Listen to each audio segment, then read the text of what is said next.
Hello दोस्तों, Nobel bye JPG में आपका स्वागत है। यहाँ पर हम आपको दिलचस्प नोबल से आधारित कहानियाँ पेश है। हर कहानी में जीवन, प्रेम, संघर्ष और जीवन की अनोखी कहानी होती है। यदि आपको हमारी कहानी पसंद आती है तो कृपया हमारे चैनल को सब्सक्राइब करें और लाइक करना न भूलें।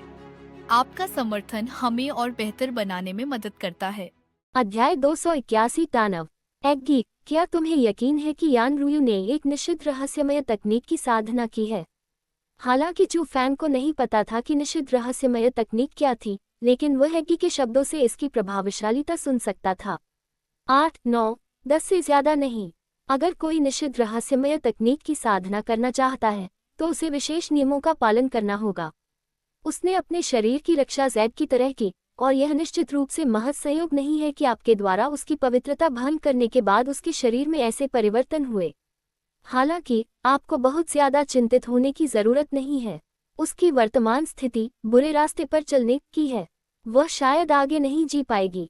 एग्गी ने याद दिलाया। क्या इसका मतलब है कि वह मेरी वजह से मर जाएगी?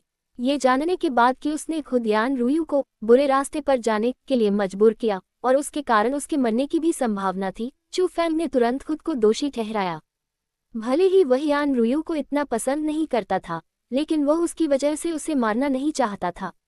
क्या तुम्हारा दिल इसे बर्दाश्त नहीं कर सकता?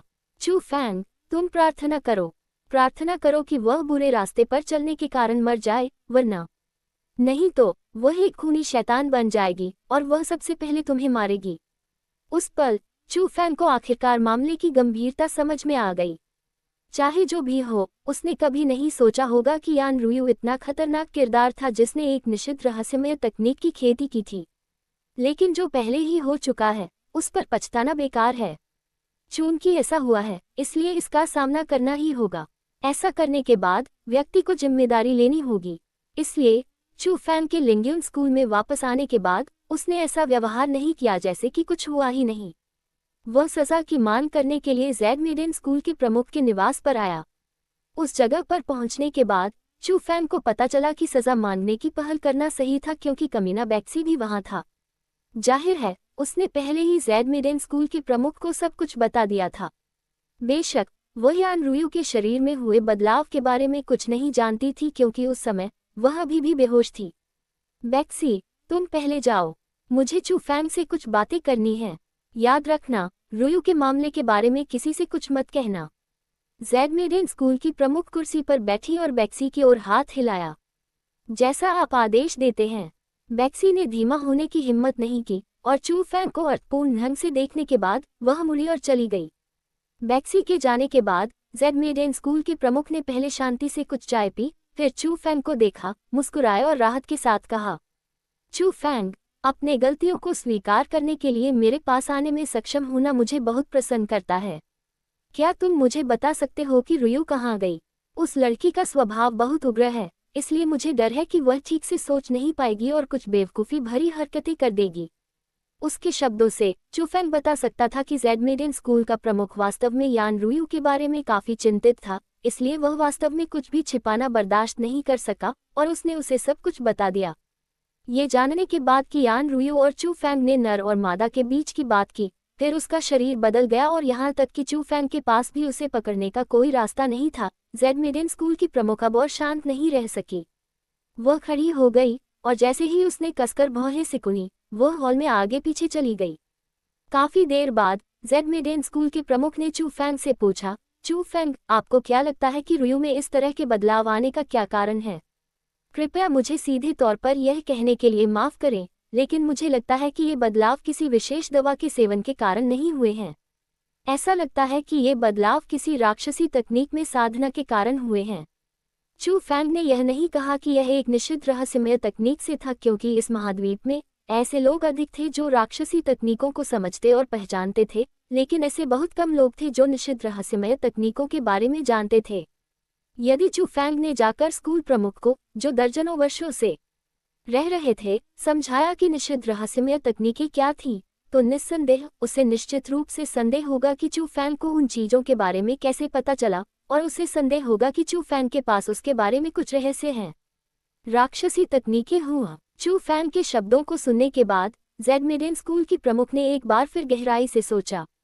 थोड़ी देर बाद उसने असहाय होकर आह भरी, कोई आश्चर्य नहीं, कोई आश्चर्य नहीं वरिष्ठ, क्या आप इसके बारे में कुछ जानते हैं? चू फैंग ने जल्दी से पूछा। चू फैंग का सवाल सुनकर जेड मिडिल स्कूल की प्रमुख पहले तो झिझकी, लेकिन फिर उसके बाद उसने फिर भी चू फैंग से कहा, उस वर्ष मेरे स्कूल के संस्थापक ने पर्वत श्रृंखला पर स्कूल की स्थापना इसलिए की थी क्योंकि पर्वत श्रृंखला की एक चोटी पर एक बहुत ही गहन रहस्यमय तकनीक की खोज की गई थी। रहस्यमय तकनीक को पहाड़ की चोटी पर उकेरा गया था। इसे रिकॉर्ड नहीं किया जा सकता था और इसे स्थानांतरित नहीं किया जा सकता था। इसका अध्ययन केवल पहाड़ की चोटी पर ही किया जा सकता था। रहस्यमय तकनीक को फैलने से रोकने के लिए मेरे संस्थापक ने पहाड़ की चोटी पर स्कूल बनाया और पहाड़ की चोटी को निषिद्ध क्षेत्र में बदल दिया। हालांकि भले ही लोगों को पता था कि रहस्यमय तकनीक बहुत गहन है, कोई भी इसे समझ नहीं सका। यहाँ तक कि मेरे संस्थापक ने भी इसका केवल एक भाग ही समझा। उन्होंने अपनी बाद की पीढ़ी से कहा कि स्कूल के उत्कृष्ट शिष्यों को रहस्यमय तकनीक का अध्ययन करने की अनुमति दी जानी चाहिए। हालांकि अफसोस की बात है कि कई सौ सालों के बाद भी एक भी व्यक्ति रहस्यमय तकनीक के किसी भी हिस्से को समझने में सक्षम नहीं था। धीरे धीरे किसी को भी विश्वास नहीं हुआ कि रहस्यमय तकनीक को अब और विकसित किया जा सकता है। लेकिन तुम्हारी यह बात सुनकर मुझे याद आया कि जब रुयू ने पहली बार रहस्यमय तकनीक देखी थी तो वह अक्सर इसका अध्ययन करने के लिए वहां जाती थी। खास तौर पर 2 साल पहले वह तो हर दिन वहां जाती थी। क्या ये संभव है कि उसने वास्तव में रहस्यमय तकनीक की अस्पष्टता को समझ लिया हो और उसे विकसित करने में सफल रही हो? जेड मिडिल स्कूल के प्रमुख के चेहरे पर भी आश्चर्य की लकीरें थीं। वरिष्ठ, क्या आप मुझे वह रहस्यमय तकनीक दिखा सकते हैं? इसके बारे में जानने के बाद चू फैंग तुरंत उत्साहित हो गया, क्योंकि भले ही वह उस निषिद्ध रहस्यमय तकनीक को नहीं पहचान पाया हो, लेकिन एकी को पहचान लेना चाहिए। वह वास्तव में ये पुष्टि करना चाहता था कि यान रुयू ने निषिद्ध रहस्यमय तकनीक की साधना की है या नहीं। शायद वह उस स्थान पर अन्य रहस्यों की खोज भी कर सके। तुम कर सकते हो। स्कूल सभा समाप्त होने के बाद मेरे पीछे जेड मिडिल स्कूल में वापस आओ। इसके अलावा चू फैंग, इस मामले के लिए खुद को दोषी ठहराने की कोई जरूरत नहीं है। हालांकि तुमने ज्यादा कुछ नहीं बताया, लेकिन बेक्सी की बातें सुनने के बाद मैं देख पा रहा हूं कि इस मामले के लिए पूरी तरह से तुम पर दोष नहीं लगाया जा सकता, बल्कि ये बहुत संभव है कि तुम भी एक पीड़ित हो। ये बेक्सी लड़की सचमुच बहुत शरारती स्वभाव की है और कभी कभी वह बहुत ही ज्यादा शरारती हो जाती है। हालांकि वह अभी भी एक दुर्लभ सीडिंग है। अगर भविष्य में रुयू को कुछ हो जाता है तो मेरे जेड मिडिल स्कूल को उसके द्वारा सहारा दिया जाना चाहिए। मामले की सच्चाई जानने के बाद जेड मिडिल स्कूल के प्रमुख ने चू फैंग को दोषी नहीं ठहराया। चू फैंग के लिए ये जानने के बाद कि जेड मिडिल स्कूल के प्रमुख यान रुयू के साथ कुछ होने के बाद बेक्सी को विकसित करने की तैयारी कर रहे थे, वह भी बहुत हैरान था। उसे याद आया कि बेक्सी किस तरह का व्यक्ति था और वह मूल रूप से कुछ सलाह भी देना चाहता था, लेकिन यह विचार करने के बाद कि यह उनका अपना व्यवसाय है, उसने कुछ नहीं कहा। आखिरकार जेड मिडिल स्कूल के प्रमुख के शब्दों से निश्चित रूप से एक कारण था कि उसने ऐसा क्यों निर्णय लिया, क्योंकि स्कूल प्रमुख बेक्सी और यान रुयू को किसी और की तुलना में बेहतर समझते थे। उसके बाद चू फैंग जैसे ही अकड़कर अंदर गया, वह अकड़कर बाहर निकल गया। जब वह बाहर आया तो उसने बेक्सी को भी देखा। तुमने सीनियर यान के साथ क्या किया? तुम राक्षस हो। चू फैंग को देखने के बाद बेक्सी का चेहरा आक्रोश से भर गया। चू फैंग ने जब उसे देखा तो उसका चेहरा अचानक ठंडा पड़ गया। उसका हाथ बिजली की गति से आगे बढ़ा और बेक्सी की ठोड़ी को जकड़ लिया। फिर उसने अपना मुंह उसके कान के पास ले जाकर जोर से चेतावनी दी, तुम सही हो, मैं एक राक्षस हूँ। बेहतर होगा कि तुम मुझे नाराज न करो, वरना मैं तुम्हारी खेती नष्ट कर दूंगा और तुम्हें वेश्यालय में बेच दूंगा। ये शब्द कहने के बाद चू फैंग ने बेक्सी को दूर फेंक दिया और बड़े बड़े कदमों से चला गया। दूसरी ओर बेक्सी वहां चुपचाप खड़ी थी। उस पल उसके चेहरे पर ठंडा पसीना था और उसकी आंखों में डर भरा हुआ था, क्योंकि वह समझ सकती थी कि चू फैंग बिल्कुल भी मजाक में कुछ शब्द नहीं कह रहा था। अध्याय 282 पीछे का चेहरा पकड़ना। चाहे वह बेक्सी के प्रति चू फैंग की धमकी के कारण हो या जेड मिडिल स्कूल के प्रमुख के आदेश के कारण, अंत में यान रुयू और चू फैंग के बीच के मामले के बारे में किसी और को नहीं पता था। यहाँ तक कि ली झांग किंग को भी नहीं पता था। हालांकि यान रुयू का गायब होना एक वास्तविकता थी और इसे छिपाने का कोई तरीका नहीं था। इसलिए बहुत जल्दी यान रुयू के लिंग्यून स्कूल से गायब होने की खबर फैल गई। उस खबर के फैलने के बाद वास्तव में काफी हंगामा हुआ। तुरंत लोग अनुमान लगाने लगे कि सो स्कूल सभा में जैड मिडेन स्कूल की भागीदारी का प्रतिनिधित्व करने वाला नंबर 1 शिष्य अचानक क्यों गायब हो गया और जैड मिडेन स्कूल के प्रमुख को भी क्यों नहीं पता चला। ये बात बाहरी लोगों के दिमाग में कोहरा भर सकती थी, लेकिन जैड मिडेन स्कूल के भीतर वे चू फैंग को यान रुयू के साथ जोड़ने से खुद को नहीं रोक पाए। कई लोग अनुमान लगा रहे थे, क्या ऐसा इसलिए था क्योंकि यान रुयू चू फैंग से शादी करने के लिए तैयार नहीं थी और चूंकि वह स्कूल प्रमुख के चेहरे के खिलाफ भी नहीं लड़ना चाहती थी, इसलिए वह बस बाहर चली गई और चुपके से शादी से बच गई। चू फैंग के लिए उन अनुमानों के बारे में कुछ भी कहना अच्छा नहीं था, क्योंकि वास्तव में यह उनके अनुमान से कहीं अधिक गंभीर था। वर्तमान में वह केवल कुछ भी नहीं जानने का दिखावा कर सकता था, क्योंकि अगर सच्चाई फैल गई तो चाहे उसे या यान रुयू को या जैड मिडेन स्कूल को यह अच्छा नहीं होगा। साथ ही उन कुछ दिनों में 100 स्कूलों की सभा के माध्यम से प्रगति भी बहुत तीव्र थी। अंततः इस दिन यह अंत तक पहुंच गया। चू फैंग और ली झानकिंग ने कुछ दिनों तक आराम किया और आखिरकार पहली बार 100 स्कूल सभा के फाइटिंग फ्लो पर गए। लेकिन जब वे ऊपर गए तो उन्हें अप्रत्याशित रूप से पता चला कि 100 स्कूल सभा का परिणाम काफी आश्चर्यजनक था। अभी अभी हुई लड़ाई के बाद इस साल के 100 स्कूल गैदरिंग में सबसे मजबूत स्कूल प्रमुख और सबसे मजबूत शिष्य का चयन पहले ही हो चुका था। हमेशा की तरह उन 2 स्थानों पर लिंग्यून स्कूल ने कब्जा कर लिया। सबसे शक्तिशाली शिष्य लिंग्यून स्कूल का दूसरा शिष्य फैंग हाओ था, जिसके पास गहन क्षेत्र के 6ठे स्तर की साधना थी। उसे जो नंबर 1 का स्थान मिला वह उसके लिए ही कहा जा सकता है। यद्यपि वह लिंग्यून स्कूल में दूसरे नंबर पर था, डुगु एओयुन के अलावा वास्तव में कोई अन्य शिष्य नहीं था जो पूरे एजोर प्रांत में उसे हरा सकता था। लेकिन सबसे मजबूत शिष्य की तुलना में सबसे मजबूत स्कूल प्रमुख थोड़ा अप्रत्याशित था। ये जानना कि लिंग्यून स्कूल के मुखिया ने इस साल सबसे मजबूत स्कूल मुखिया के खिताब की लड़ाई में भाग ही नहीं लिया। यहाँ तक कि बुजुर्गों ने भी इसमें भाग नहीं लिया, और जिसने भाग लिया वह लिंग्यून स्कूल का नंबर 1 शिष्य डुगु एओयुन था। उस समय डुगु एओयुन को सबसे मजबूत स्कूल प्रमुख के लिए लड़ाई के मैदान में खड़ा देखकर चू फैंग और ली झानकिंग को पता था कि डुगु एओयुन ने वास्तव में युवा पीढ़ी से होने की स्थिति के साथ विभिन्न स्कूल प्रमुखों को हराया है, और इस प्रकार वह इस साल का सबसे मजबूत स्कूल प्रमुख बन गया है। इससे न केवल उनकी ताकत साबित हुई, बल्कि लिंग्यून स्कूल की ताकत भी साबित हुई। इतनी ताकत कि उन्हें स्कूल प्रमुख या बड़ों को बाहर भेजने की भी जरूरत नहीं पड़ी। एक ही शिष्य के साथ वे सभी दूसरे स्कूलों को धूल चटा सकते थे। देखो, क्या ये एजो ड्रैगन स्कूल के 2 कूड़ेदान नहीं हैं? उन्होंने वाकई बाहर आने की हिम्मत की। मैंने तो यहाँ तक सोचा कि इतने दिनों तक गायब रहने के बाद वे बिना कुछ छोड़े ही भाग निकले। हम आज उन्हें डुगु एओयुन और फैंग हाओ को चुनौती देनी होगी।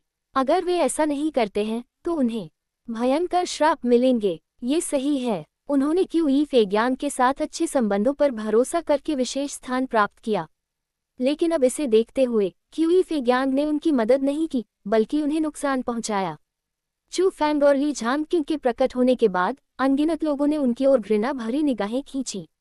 लगभग सभी स्कूलों के लोग उन्हें घृणा की दृष्टि से देख रहे थे और उनका मजाक बनने का इंतजार कर रहे थे, क्योंकि अगर चू फैंग और ली झानकिंग ने उन्हें चुनौती देने का मौका छोड़ दिया तो यह उनके डुगु एओयुन और फैंग हाओ से डरने और खुद को ये स्वीकार करने के बराबर था कि वे विशेष पद के लिए योग्य नहीं थे। लेकिन अगर वे चुनौती देने का फैसला करते तो नतीजा निश्चित रूप से हार होता।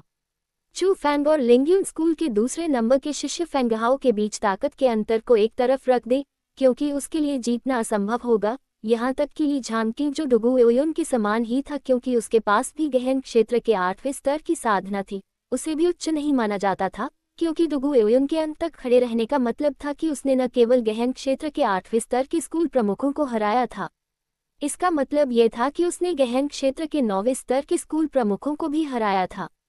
व्यक्तिगत रूप से ये देखने के बाद कि कैसे डुगु एओयुन ने विभिन्न स्कूल प्रमुखों को सही मुद्रा के साथ हराया और डुगु एओयुन की मजबूत ताकत से पहले से ही आश्वस्त होने के बाद वे स्वाभाविक रूप से विश्वास नहीं करेंगे कि महत्वहीन ली झानकिंग डुगु एओयुन को हराने में सक्षम होंगे।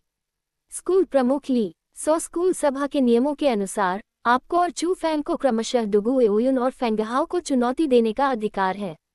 जब तक आप डुगु एओयुन को हरा सकते हैं तब तक सबसे मजबूत स्कूल प्रमुख का खिताब आपका ही रहेगा। स्वाभाविक रूप से आपके एजोर ड्रैगन स्कूल का नाम पूरे एजोर प्रांत में फैल सकता है, लेकिन मुझे आश्चर्य है कि क्या आप चुनौती देना चुनते हैं या हार मान लेते हैं। लिंग्यून स्कूल के प्रमुख यान यांगटियन ने मुस्कुराते हुए ली झांगकिंग को देखा।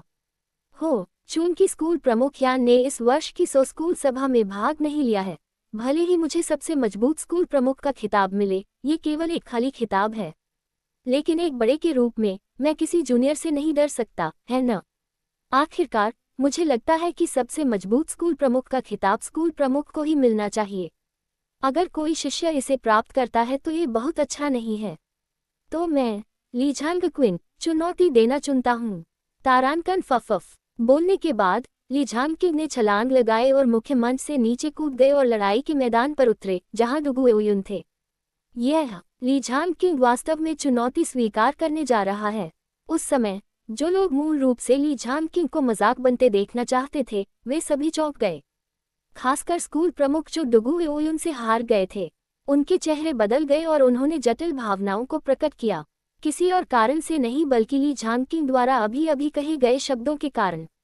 एक स्कूल प्रमुख को सबसे मजबूत स्कूल प्रमुख की प्रतियोगिता में भाग लेना चाहिए।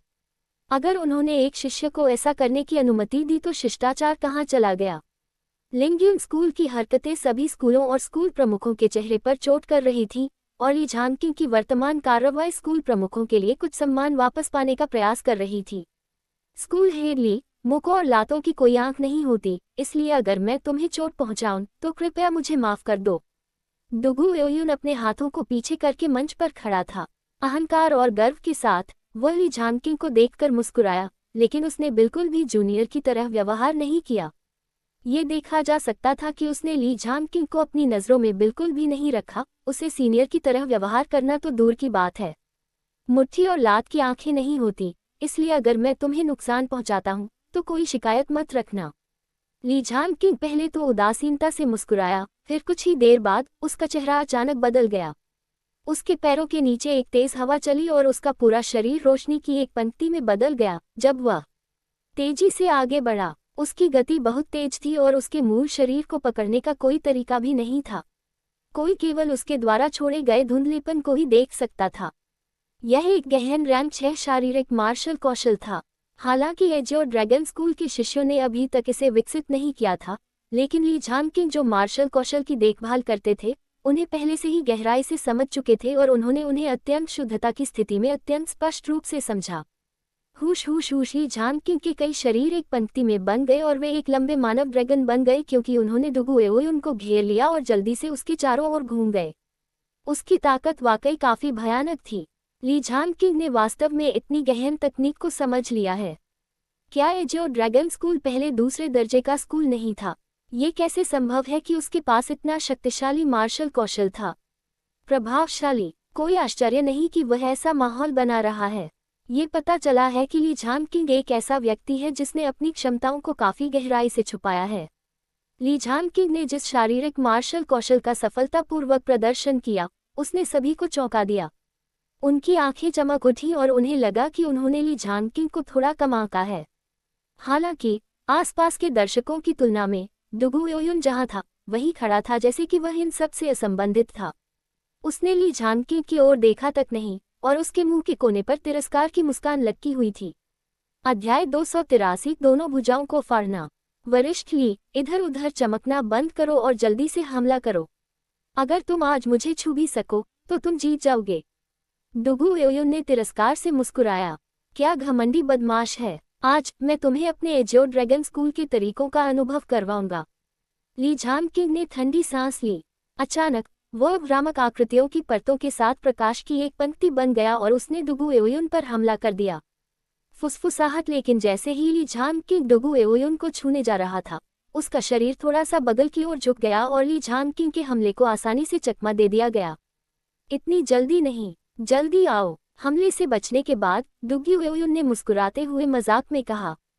डुगु एओयुन द्वारा ताना मारे जाने के कारण ली झांगकिंग की गति वास्तव में और भी तेज हो गई। वह जिन स्थानों पर हमला करता था वे भी अधिक से अधिक चालाक होते गए। इतना कि गहन क्षेत्र के 8वें स्तर के सभी विशेषज्ञों की आंखें चमक उठी और वे प्रशंसा के साथ आहें भरते रहे। उन्होंने कभी नहीं सोचा होगा कि ली झांगकिंग, जो आमतौर पर कोई खास प्रदर्शन नहीं करता था, अपनी क्षमताओं का प्रदर्शन करके सबको चौंका देगा। ली झानकिंग ने जो युद्ध शक्ति दिखाई थी, शायद वे भी उसे हरा नहीं पाते। एजियो ड्रैगन स्कूल के प्रमुख ने उन्हें वास्तव में चौंका दिया। ये काम नहीं करेगा, ये पर्याप्त नहीं है। डुगू एओयुन अपनी पूरी ताकत भी नहीं लगा रहा है। लेकिन दो स्कूल प्रमुख जिनके पास गहन क्षेत्र के 9वें स्तर की ताकत थी, उन्होंने असहाय होकर अपना सिर हिलाया क्योंकि वे डुगू एओयुन से हार गए थे। वे अच्छी तरह जानते थे कि डुगू एओयुन के पास अथाह ताकत थी। यहाँ तक कि उनके पास डुगू एओयुन को हराने का कोई तरीका नहीं था। ली झानकिंग की तो बात ही छोड़िए।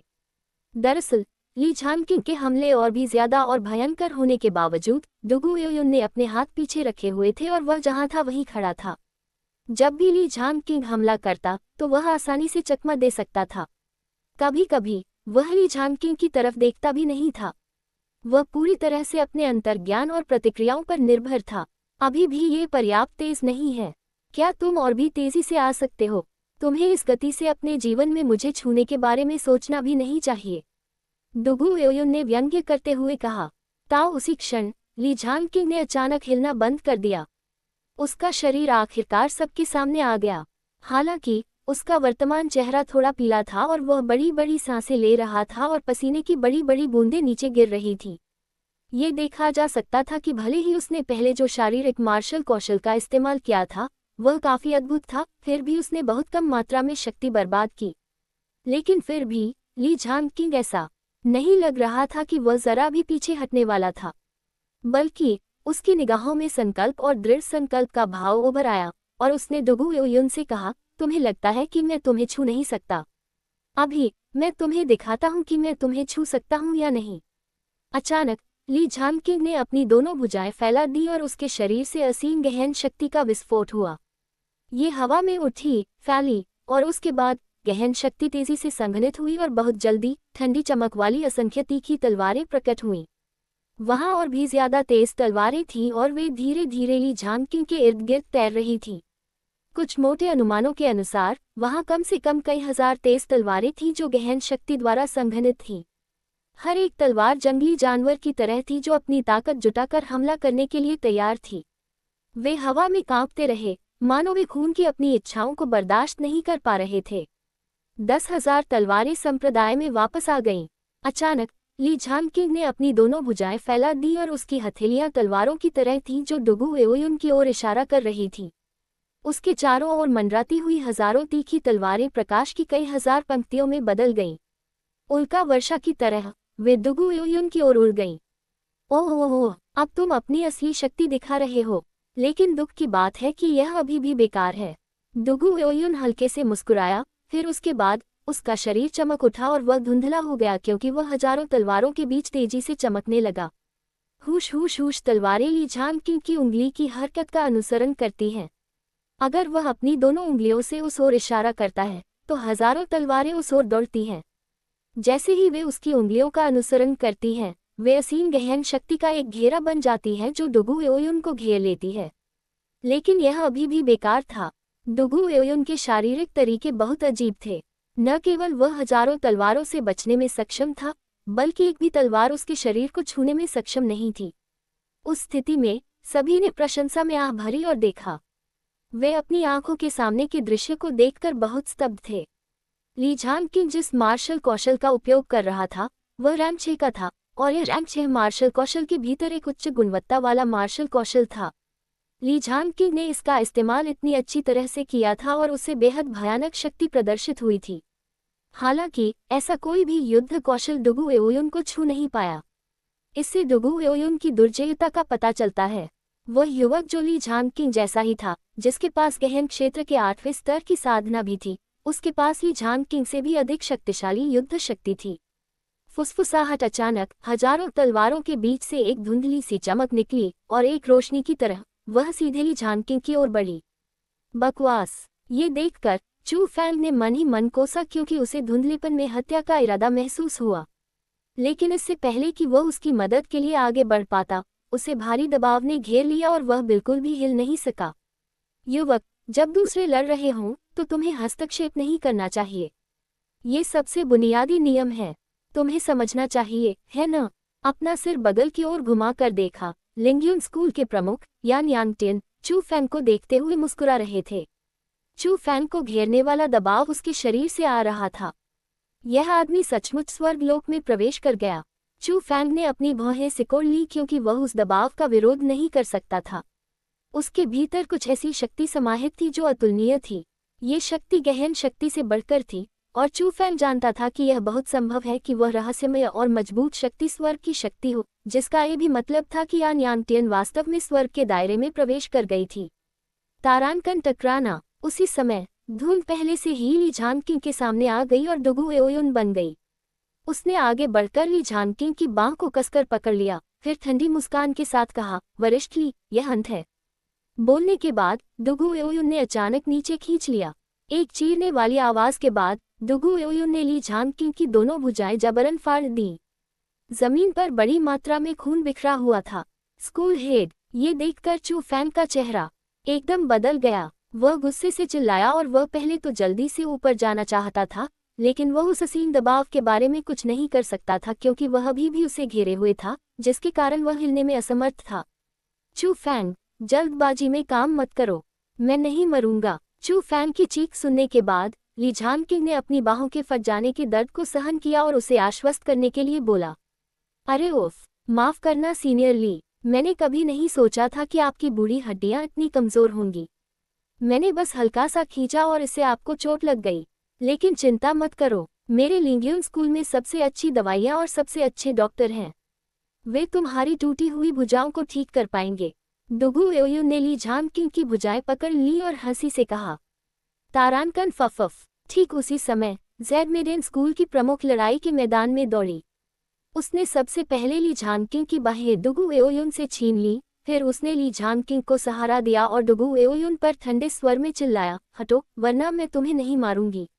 ओह, यह ज़ेडमेडेन स्कूल की प्रमुख हैं, मैं उन्हें अपना सम्मान देता हूँ। ज़ेडमेडेन स्कूल की प्रमुख को देखने के बाद डुगु एओयुन काफी विनम्र हो गया और उसने उन्हें कुछ नकली सम्मान दिया। ज़ेडमेडेन स्कूल की प्रमुख ने उस पर ध्यान नहीं दिया, लेकिन जब वह उसके पास से गुजरी तो उसने धीमी आवाज में कहा, मुझे पता है कि आपकी नज़र रुयू पर है, लेकिन आज मैं आपको ये बताऊंगी। बेहतर होगा कि आप यू एर को छोड़ दी क्योंकि मैंने उसे पहले ही चू फैंग को दे दिया है। ये शब्द कहने के बाद ज़ेडमेडेन स्कूल की प्रमुख ने उसे पीछे छोड़ दिया और ली झानकिंग का समर्थन करते हुए वह लड़ाई के मैदान से चली गई। अध्याय 284, दांत के बदले दांत। ज़ेडमेडेन स्कूल के प्रमुख के शब्दों को सुनने के बाद डुगु एओयुन का चेहरा तुरंत बदल गया। उसके लबादे के भीतर मुठियां कसकर बंद हो गई और उसकी आंखों में एक ठंडी चमक उभर आई जब उसने अपनी नज़र चू फैंग पर घुमाई जो अभी भी ऊंचे मंच पर था। उसी समय चू फैंग भी उतनी ही ठंडी निगाह से डुगु एओयुन को घूर रहा था और उसकी निगाहों में भी हत्या के इरादे उमड़ रहे थे। चू फैंग, अब तुम्हारी बारी है। नियमों के अनुसार तुम्हारे पास फेंगहाओ को चुनौती देने का मौका है। क्या तुम उसे चुनौती दोगे या यह मौका छोड़ दोगे? उसी समय लिंगयुन स्कूल के प्रमुख यान यांगटियन ने चू फैंग की ओर देखते हुए मुस्कुराया। उस पल सभी की नजरें चू फैंग की ओर चली गईं। ली झानकिंग की हार पहले से ही खून से दिया गया सबक थी। हर कोई देख सकता था कि लिंगयुन स्कूल जानबूझकर ली झानकिंग और चू फैंग को निशाना बना रहा था। इस समय चू फैंग के लिए सबसे अच्छा विकल्प हार मान लेना था। अन्यथा सभी का मानना था कि फेंगहाओ, जो चू फैंग से बेहतर ताकत रखता था, निश्चित रूप से उसी तरह से कार्य करने वाला था जिस तरह से डुगु एओयुन ने ली झानकिंग के साथ किया था ताकि चू फैंग को एक दर्दनाक कीमत चुकानी पड़े। हालांकि चू फैंग ने यान यांगटियन के सवाल का सामना करते हुए केवल व्यंग्य किया और कहा, मैं आपको बता दूंगा कि मेरी पसंद क्या है। तारांकन फफफ। बोलने के बाद चू फैंग ने छलांग लगाई और वह फेंगहाओ के लड़ने के मंच पर जा पहुंचा। उसने फेंगहाओ से कहा, ऐसा लगता है कि तुम्हारा शरीर काफी ठीक हो गया है न? मैंने तो ये भी सोचा था कि तुम अपंग हो गए हो और मुझे कभी उम्मीद नहीं थी कि तुम अब भी इस स्कूल सभा में भाग ले पाओगे। आपका क्या मतलब है? उन शब्दों को सुनने के बाद फेंगहाओ के चेहरे का रंग बहुत बदल गया क्योंकि वह समझ गया कि चू फैंग उसके शब्दों का क्या मतलब था। लगभग आधे साल पहले सॉबैंस की घाटी के भीतर गहन दवाओं पर एक लड़ाई के दौरान फेंगहाओ अपंग हो गया था और वह लगभग मर गया था क्योंकि एक व्यक्ति ने खुद को असुर कहा था। हालांकि लिंगयुन स्कूल के विशाल संसाधनों की वजह से उसका वर्तमान शरीर पहले ही बरामद हो चुका था, लेकिन उस दिन जो हुआ वह दर्द था जो हमेशा उसके दिल में रहेगा। यह एक ऐसा दाग था जिसे मिटाया नहीं जा सकता था और असुर नामक पुरुष ने उसके दिल में एक छाया छोड़ दी थी। चू फैंग ने फेंगहाओ के सवाल का जवाब नहीं दिया। वह केवल ठंडे भाव से मुस्कुराया और कहा, ये ज्यादा नहीं है। मैं बस तुम्हें ये बताना चाहता हूँ कि तुम अपंग होने के लिए खुद को तैयार करो। बकवास। मूल क्षेत्र के 9वें स्तर की अपनी साधना से तुम मुझे अपंग बनाना चाहते हो। मैं तुम्हें एक हाथ से कुचलकर मार सकता हूँ। फेंगहाओ चू फैंग से पूरी तरह से क्रोधित था। उसने अपना बड़ा हाथ आगे बढ़ाया और चू फैंग की ओर हाथ बढ़ाया। वह हथेली कोई मार्शल कौशल नहीं थी, बल्कि यह गहन क्षेत्र के 6ठे स्तर की उनकी साधना के संघनन के साथ साथ उनकी रहस्यमय तकनीक के संयोजन से एक हमला था। इसकी शक्ति बेहद भयावह थी। चू फैंग, थोड़ा सावधान रहो। फेंगहाओ की तुलना गोंग लुयुन से नहीं की जा सकती। वह वास्तव में प्रतिभाशाली है, इसलिए लापरवाह मत बनो क्योंकि तुम केवल उसके खिलाफ लड़ने के लिए अपनी खुद की साधना का उपयोग कर रहे हो। उस पल एग्गी ने गंभीरता से याद दिलाया, पहले जब मैंने तुमसे शक्ति उधार ली थी तो मैं उसे कुत्ते की तरह पीट सकता था। अभी भी मैं ऐसा कर सकता हूँ। चू फैंग ने ठंडी खर्राटे भरी। उसने फेंगहाओ की हथेली को चकमा नहीं दिया, बल्कि उसने अपना हाथ घुमाया और एक मुक्का मारा और मूल शक्ति के साथ गहन शक्ति के खिलाफ लड़ते हुए उसने फेंगहाओ पर पलटवार किया। क्या चू फैंग पागल है? वह वास्तव में फेंगहाओ के खिलाफ लड़ने जा रहा है जो मूल क्षेत्र की खेती के साथ गहन क्षेत्र के 6ठे स्तर पर है। उस दृश्य ने सभी को भयभीत कर दिया क्योंकि चू फैंग बस मौत का रास्ता खोज रहा था।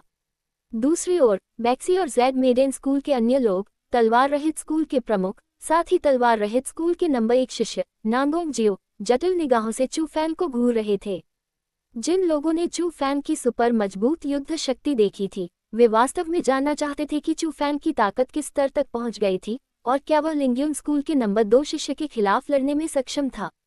अनगिनत लोगों की निगाहों के सामने चू फैंग की मूल शक्ति ने अत्यंत मजबूत युद्ध शक्ति का प्रदर्शन किया। न केवल ये नष्ट नहीं हुआ, बल्कि जब भीड़ देख रही थी तो इसने फेंगहाओ की ताकत को उसकी मुट्ठी से दूर कर दिया। फुसफुसाहट फेंगहाओ के हमले को विफल करने के बाद चू फैंग ने हमला करने का बीड़ा उठाया। यह उसके पैरों के नीचे से चमका और धनुष से निकले तीर की तरह उसका पूरा शरीर फेंगहाओ की ओर बढ़ा।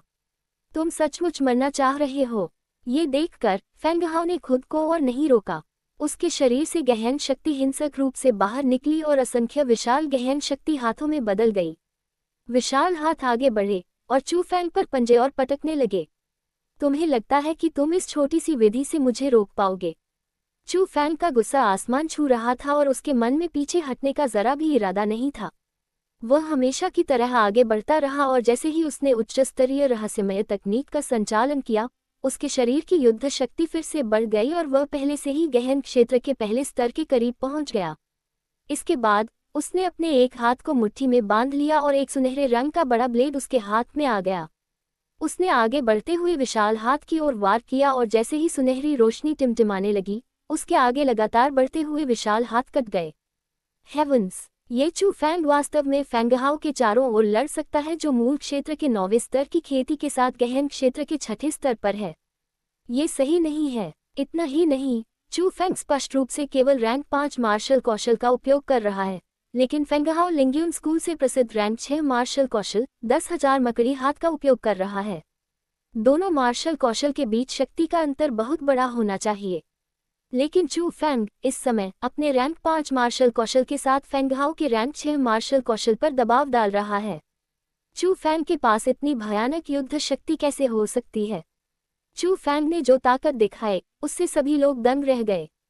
अलग अलग स्कूलों के लोगों की तो बात ही छोड़िए, यहाँ तक कि लिंग्यून स्कूल के 12 संरक्षकों की भी आंखें चमक उठी, जिनमें नंबर 1 शिष्य डुगु एयुन और स्कूल प्रमुख यान यांगटियन भी शामिल थे। वे चू फैंग की युद्ध शक्ति से अचंभित थे। हालांकि पर्यवेक्षकों की तुलना में फेंगहाओ जो चू फैंग का सामना कर रहा था, जो निकट आ रहा था, थोड़ा घबरा गया क्योंकि उस पल उसने चू फैंग के शरीर से एक परिचित दबाव महसूस किया। उसने ये दबाव करीब आधे साल पहले महसूस किया था। ये दबाव उस रहस्यमय व्यक्ति से था जिसने सौब्यांस की घाटी में उसे लगभग मार ही डाला था। असुरा, तुम हो। उस पल फेंगहाओ ने आखिरकार इस पर प्रतिक्रिया व्यक्त की। वह चकित होकर चू फैंग को देखने लगा और उसकी निगाहें भय से भर गईं। तुमने सही अनुमान लगाया है। लेकिन चू फैंग जो पहले ही फेंगहाओ के सामने आ चुका था, उसने उसे बोलने का मौका ही नहीं दिया। उसके हाथ में बड़ा ब्लेड फिर से 2 सुनहरे धब्बों में बदल गया, और जब वह फेंगहाओ से आगे निकल गया तो खून की 2 पंक्तियां बिखर गईं और फेंगहाओ के दोनों हाथ कटकर जमीन पर गिर गए। टिल्ड। थोड़ी देर के बाद फेंगहाओ ने अपनी कटी हुई भुजाओं को देखा और वह मौत के दुख के साथ जमीन पर लौट गया और दर्द से चिल्लाया। इस चू फैंग ने वास्तव में फेंगहाओ की दोनों भुजाएं काट दी हैं। इसका मतलब है कि पहले की अफवाहें सच थीं और चू फैंग के पास वास्तव में युद्ध शक्ति है जो कई स्तरों को पार कर सकती है। मूल क्षेत्र के 9वें स्तर की साधना के साथ उसने फेंगहाओ को हराया जो गहन क्षेत्र के 6ठे स्तर पर है, और उसने उसे इतनी आसानी से हरा भी दिया। चू फैंग के तरीके सभी को पूरी तरह से स्पष्ट रूप से दिखाई दे रहे थे और वे सभी उसकी युद्ध शक्ति को देखकर अचंभित थे क्योंकि वह भयानक युद्ध शक्ति उन्हें पहले कभी नहीं दिखी थी। इसने उन्हें उसी क्षण अविश्वास का अनुभव कराया और उन्हें ये भी संदेह हुआ कि क्या सब कुछ सच है या नहीं। लेकिन भीड़ के विशुद्ध आश्चर्य की तुलना में लिंग्यून स्कूल के लोगों का गुस्सा आसमान छू रहा था और उन्होंने चू फैंग की ओर इशारा किया और गुस्से से डांटा। चू फैंग, यह अपमानजनक है। ये केवल एक छोटी सी लड़ाई है, फिर भी आप ऐसे जहरीले हमले करते हैं। आपको अपने कार्यों की कीमत चुकानी होगी। जैसे ही वे बोल रहे थे, लिंग्यून स्कूल के शिष्य और बुजुर्ग एक साथ आगे बढ़े और उस लड़ाई के मंच को घेर लिया जिस पर चू फैंग और फेंगहाओ खड़े थे। ये देखकर कि लिंग्यून स्कूल के लोग क्रोधित थे, जो लोग लिंग्यून स्कूल से नहीं थे वे भयभीत हो गए और वे चू फैंग को जिस दृष्टि से देखते थे उसमें कुछ दया भी शामिल करने से नहीं बच सके, क्योंकि एजोर प्रांत में किलिन राजकुमार की हवेली के अलावा लिंग्यून स्कूल का बोलबाला था। जब चू फैंग ने फेंगहाओ के साथ इस तरह से व्यवहार किया तो उसने न केवल फेंगहाओ को नुकसान पहुंचाया बल्कि उसने लिंग्यून स्कूल को भी नुकसान पहुंचाया।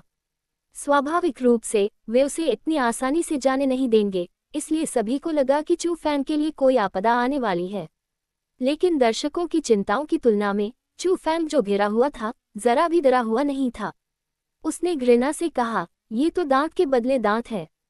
अध्याय 285 मौत के रास्ते की तलाश। दांत के बदले दांत, तो इसका मतलब है कि यह जानबूझकर किया गया था। चू फैंग के शब्दों को सुनने के बाद लिंग्यून स्कूल की भीड़ और भी अधिक क्रोधित हो गई। एक के बाद एक हत्या के इरादे सामने आए और वे चू फैंग को टुकड़े टुकड़े करने में असमर्थ होने से घृणा करते थे। दुगु एओयुन ने पहले मेरे स्कूल हेड के साथ कैसा व्यवहार किया? स्कूल गैदरिंग के मेजबान के रूप में आप उस समय बात करने के लिए क्यों नहीं आए? आपके लिंग्यून स्कूल के लोग इंसान हैं, लेकिन अन्य लोग इंसान नहीं हैं। मैंने आपके लिंग्यून स्कूल के किसी व्यक्ति को नुकसान पहुंचाया और आपको इसकी कीमत चुकाने के लिए मुझसे पैसे चाहिए, लेकिन जब आपके लिंग्यून स्कूल ने मेरे स्कूल प्रमुख को घायल किया तो आप कहाँ भाग गए थे? एजोर प्रांत में नंबर 1 स्कूल होने के नाते आपकी निष्पक्षता कहाँ है? चू फैंग खतरे का सामना करते हुए भी भयभीत नहीं था और उसने गंभीरता से सवाल भी किया। चू फैंग के लगातार सवालों का सामना करते हुए लिंग्यून स्कूल से आए भीड़ के चेहरे पीले पड़ गए और वास्तव में वे जवाब नहीं दे सके। तदनुसार जब तक चू फैंग फेंगहाओ को नहीं मार देता तब तक उन्हें चू फैंग को घेर कर हमला नहीं करना चाहिए। आखिरकार दुगु एओयुन ने ही ली झांकियों की भुजाओं को अलग किया था। बम बम बम, तारानकन अचानक स्पष्ट और तेज ताली की आवाज गूंज उठी। हा, अच्छा। उसके बाद असामान्य रूप से अजीब सी हंसी भी गूंजी। ये लिंग्यून स्कूल के प्रमुख यान यांगटियन की आवाज थी। उस समय वह ऊंचे मंच के शीर्ष पर खड़ा था और एक राजा की शक्ति से दुनिया में उतर रहा था। जैसे ही उसने नीचे देखा, उसने ताली बजाए और चू फैंग को देखते हुए मुस्कुराया, लेकिन उसकी आंखें अजीबोगरीब थीं। ऐसा लगता है कि एजोर ड्रैगन स्कूल में एक बहुत ही प्रभावशाली शिष्य प्रकट हुआ है। चू फैंग, इस स्कूल सभा में सबसे मजबूत शिष्य का खिताब तुम्हारा है। यान यांगटियन ने हंसने के बाद जोर से घोषणा की। यान यांगटियन के बोलने के बाद भले ही लिंग्यून स्कूल के लोग तैयार नहीं थे, उनके पास जल्दी से पीछे हटने के अलावा कोई विकल्प नहीं था और उन्होंने चू फैंग पर हमला करने की हिम्मत नहीं की। यहाँ तक कि आसपास के और देखने वाले स्कूल भी स्तब्ध थे। यान यांगटियन ने हमला नहीं किया और इस वजह से उन्हें कई चीज़ों के बारे में सोचना पड़ा। सबसे पहले ये संभव था कि यान यांगटियन चू फैंग की प्रतिभा को संजोए हुए था। आखिरकार चू फैंग की युद्ध शक्ति सामान्य ज्ञान को बहुत चुनौती देती थी और एक निश्चित कोण से चू फैंग एक प्रतिभाशाली व्यक्ति था जो पहले एजोर प्रांत में नहीं दिखाई दिया था। यदि उस युद्ध शक्ति को विकसित करना जारी रखा जाता है तो एक दिन वह दुगु एओयुन को पीछे छोड़ देगा और एक बड़ा चरित्र बन जाएगा। हालांकि कुछ और सावधानी से सोचने के बाद यान यांगटियन इतना दयालु व्यक्ति नहीं था। उसका लिंग्यून स्कूल इस मौजूदा स्तर तक इसलिए पहुंच गया क्योंकि लिंग्यून स्कूल के तरीके हमेशा से क्रूर रहे थे। जो लोग लिंग्यून स्कूल को नाराज करते थे उनका अंत आमतौर पर अच्छा नहीं होता था। हालांकि इतने सारे लोगों के सामने चू फैंग ने फेंगहाओ की भुजाएं काट दी। उसने लिंग्यून स्कूल के चेहरे पर थप्पड़ मारा। उसने यान यांगटियन के चेहरे पर थप्पड़ मारा। तो ये कैसे संभव था कि उसने उसे इतनी आसानी से माफ कर दिया? तो एकमात्र संभावना यह है कि यान यांगटियन ने कुछ भी क्यों नहीं किया, वह क्यूई फेग्यान के कारण था। एजोर प्रांत में एकमात्र चीज जिससे यान यांगटियन को डर था वह था किलिन राजकुमार का भवन। चू फैंग का बड़ा भाई कौन था? वह क्यूई फेग्यान था, जो किलिन राजकुमार के महल में दूसरे नंबर का पात्र था। चाहे यान यांगटियन की ताकत कितनी भी मजबूत क्यों न हो, चाहे उसका पद कितना भी ऊंचा क्यों न हो, उसे अभी भी क्यूई फेग्यान को कुछ सम्मान देना था। अगर यह पहली बार होता तो लोग अभी भी संदेह करते कि क्यू फेग्यान को चू फैंग जैसे लड़के के साथ भाई क्यों बनना पड़ा। हालांकि चू फैंग की सुपर मजबूत युद्ध शक्ति को देखने के बाद लगभग सभी को क्यू फेग्यान के इरादे समझ में आ गए। इसका मतलब ये भी था कि न केवल चू फैंग के पीछे क्यूई फेग्यान था, बल्कि उसके पास किलिन राजकुमार का भवन भी था, और उन परिस्थितियों में भले ही यान यांगटियन चू फैंग की देखभाल करना चाहता था तो उसे स्वाभाविक रूप से पहले कुछ समय सोचना पड़ता था। प्रभावशाली इस चू फैंग में इतनी प्रतिभा है और उसके पीछे किलिन राजकुमार की हवेली की सुरक्षा भी है। भविष्य में उसकी उपलब्धियां कितनी शानदार होंगी। एजियो ड्रैगन स्कूल वास्तव में शक्ति में बढ़ेगा। चूंकि एजियो ड्रैगन स्कूल के पास ऐसा शिष्य है, इसलिए उत्थान केवल समय की बात होगी। हाँ, उसने इस उम्र में 100 स्कूल सभा में सबसे मजबूत शिष्य का खिताब हासिल किया है। यह इतिहास में पहली बार हुआ है और चू फैंग एक अभूतपूर्व प्रतिभा है। उस समय लिंग्यून स्कूल के लोगों के अलावा लगभग हर कोई चू फैंग की ताकत की प्रशंसा कर रहा था। वे चू फैंग के भविष्य की भविष्यवाणी कर रहे थे, मानो उन्होंने एक महान चरित्र का जन्म देखा हो जो एजियोर प्रांत पर शासन करेगा। विभिन्न विद्यालयों के प्रमुखों को एजियोर ड्रैगन विद्यालय के प्रति ईर्ष्या महसूस हुई क्योंकि वहां ऐसा शिष्य प्रकट हुआ था, लेकिन साथ ही चूंकि वे एजियोर प्रांत के लोग भी थे, इसलिए उन्हें गर्व भी महसूस हुआ कि एजियोर प्रांत में ऐसी प्रतिभा प्रकट हुई।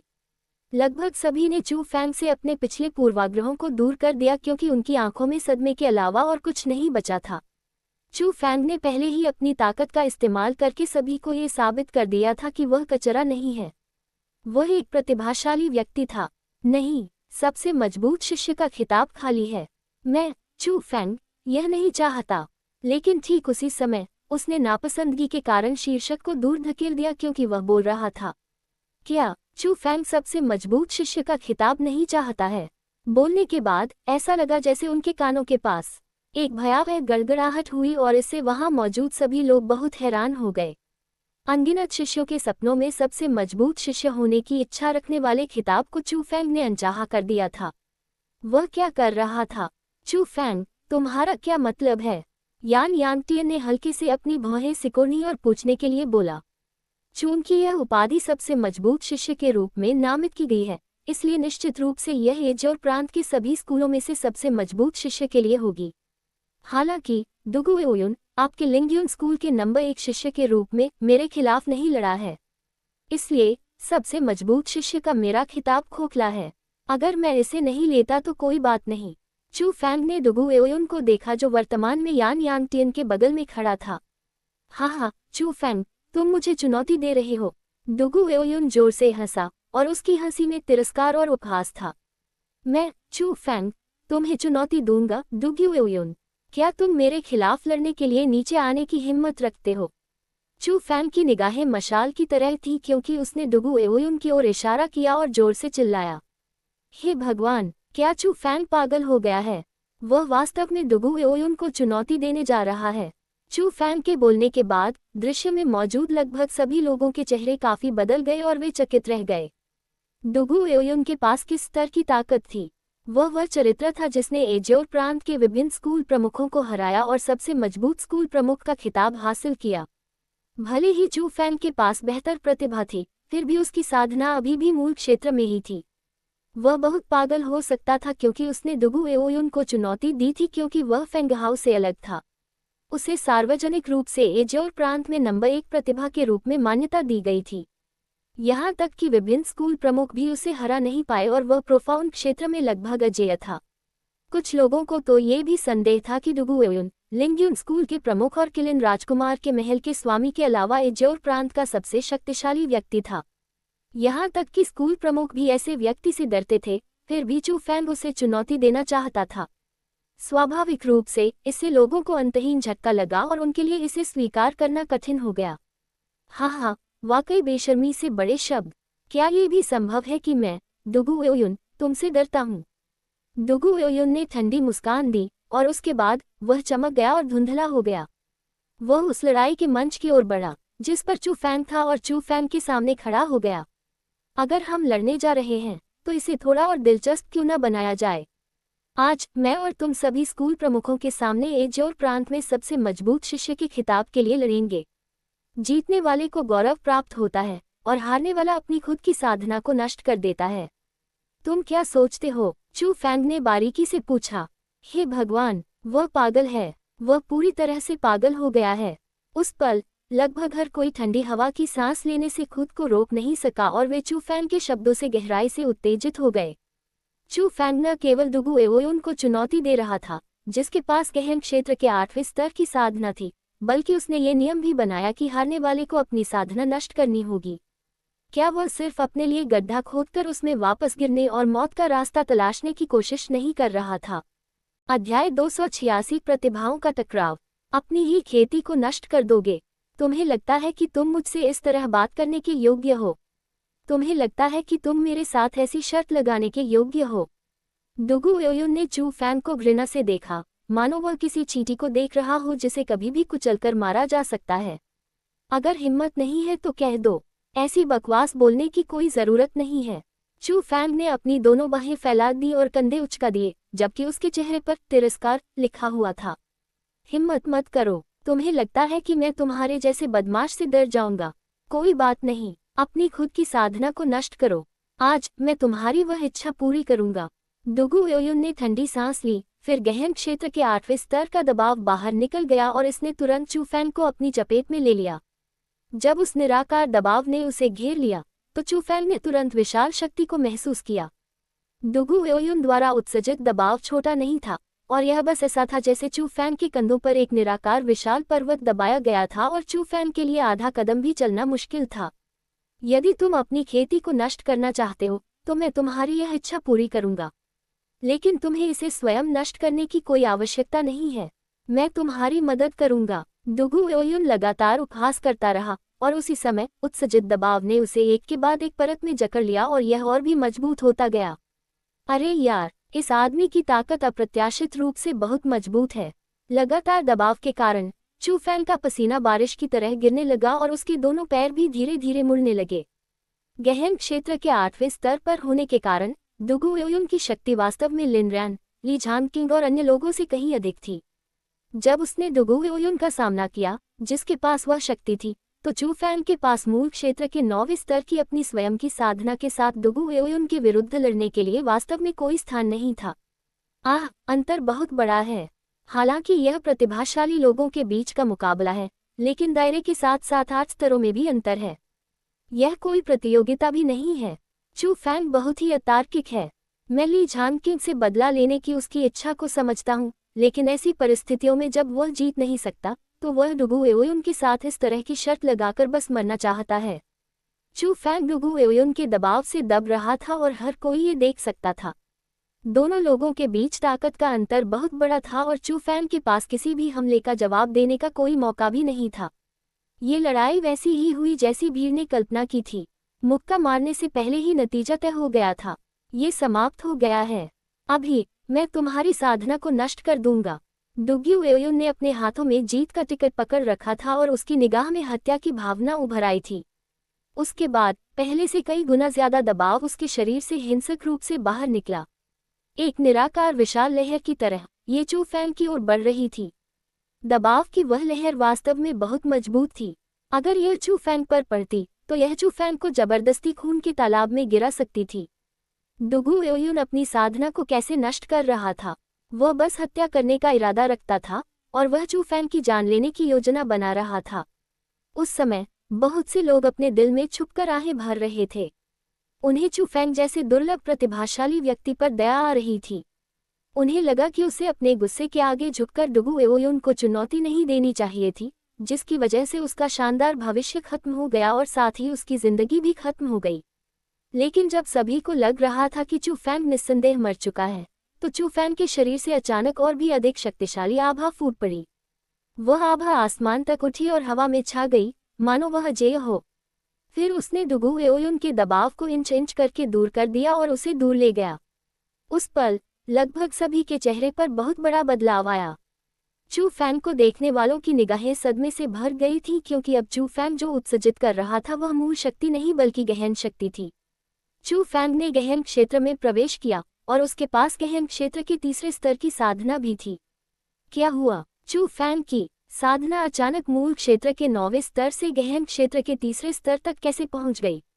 मुझे पता है, कोई आश्चर्य नहीं कि चू फैंग ने डुगु एओयुन को इस तरह चुनौती देने की हिम्मत की। उसने शुरुआत में अपनी असली ताकत छुपाई होगी। मूल क्षेत्र का 9वां स्तर केवल उसका आवरण था और गहन क्षेत्र का तीसरा स्तर उसकी असली शक्ति है। जैसे ही उनका सामना चू फैंग से हुआ, जिसकी आभा अचानक बदल गई, जो लोग सच्चाई नहीं जानते थे उन्होंने भी सोचा कि चू फैंग ने अपनी ताकत छिपाई है। चू फैंग के पास गहन क्षेत्र के तीसरे स्तर की साधना थी जब वह केवल 16 वर्ष का था। इसके अलावा उसकी युद्ध शक्ति जो सामान्य ज्ञान को चुनौती देती थी, ने कई लोगों को इस हद तक चकित कर दिया कि वे खुद की देखभाल नहीं कर सके।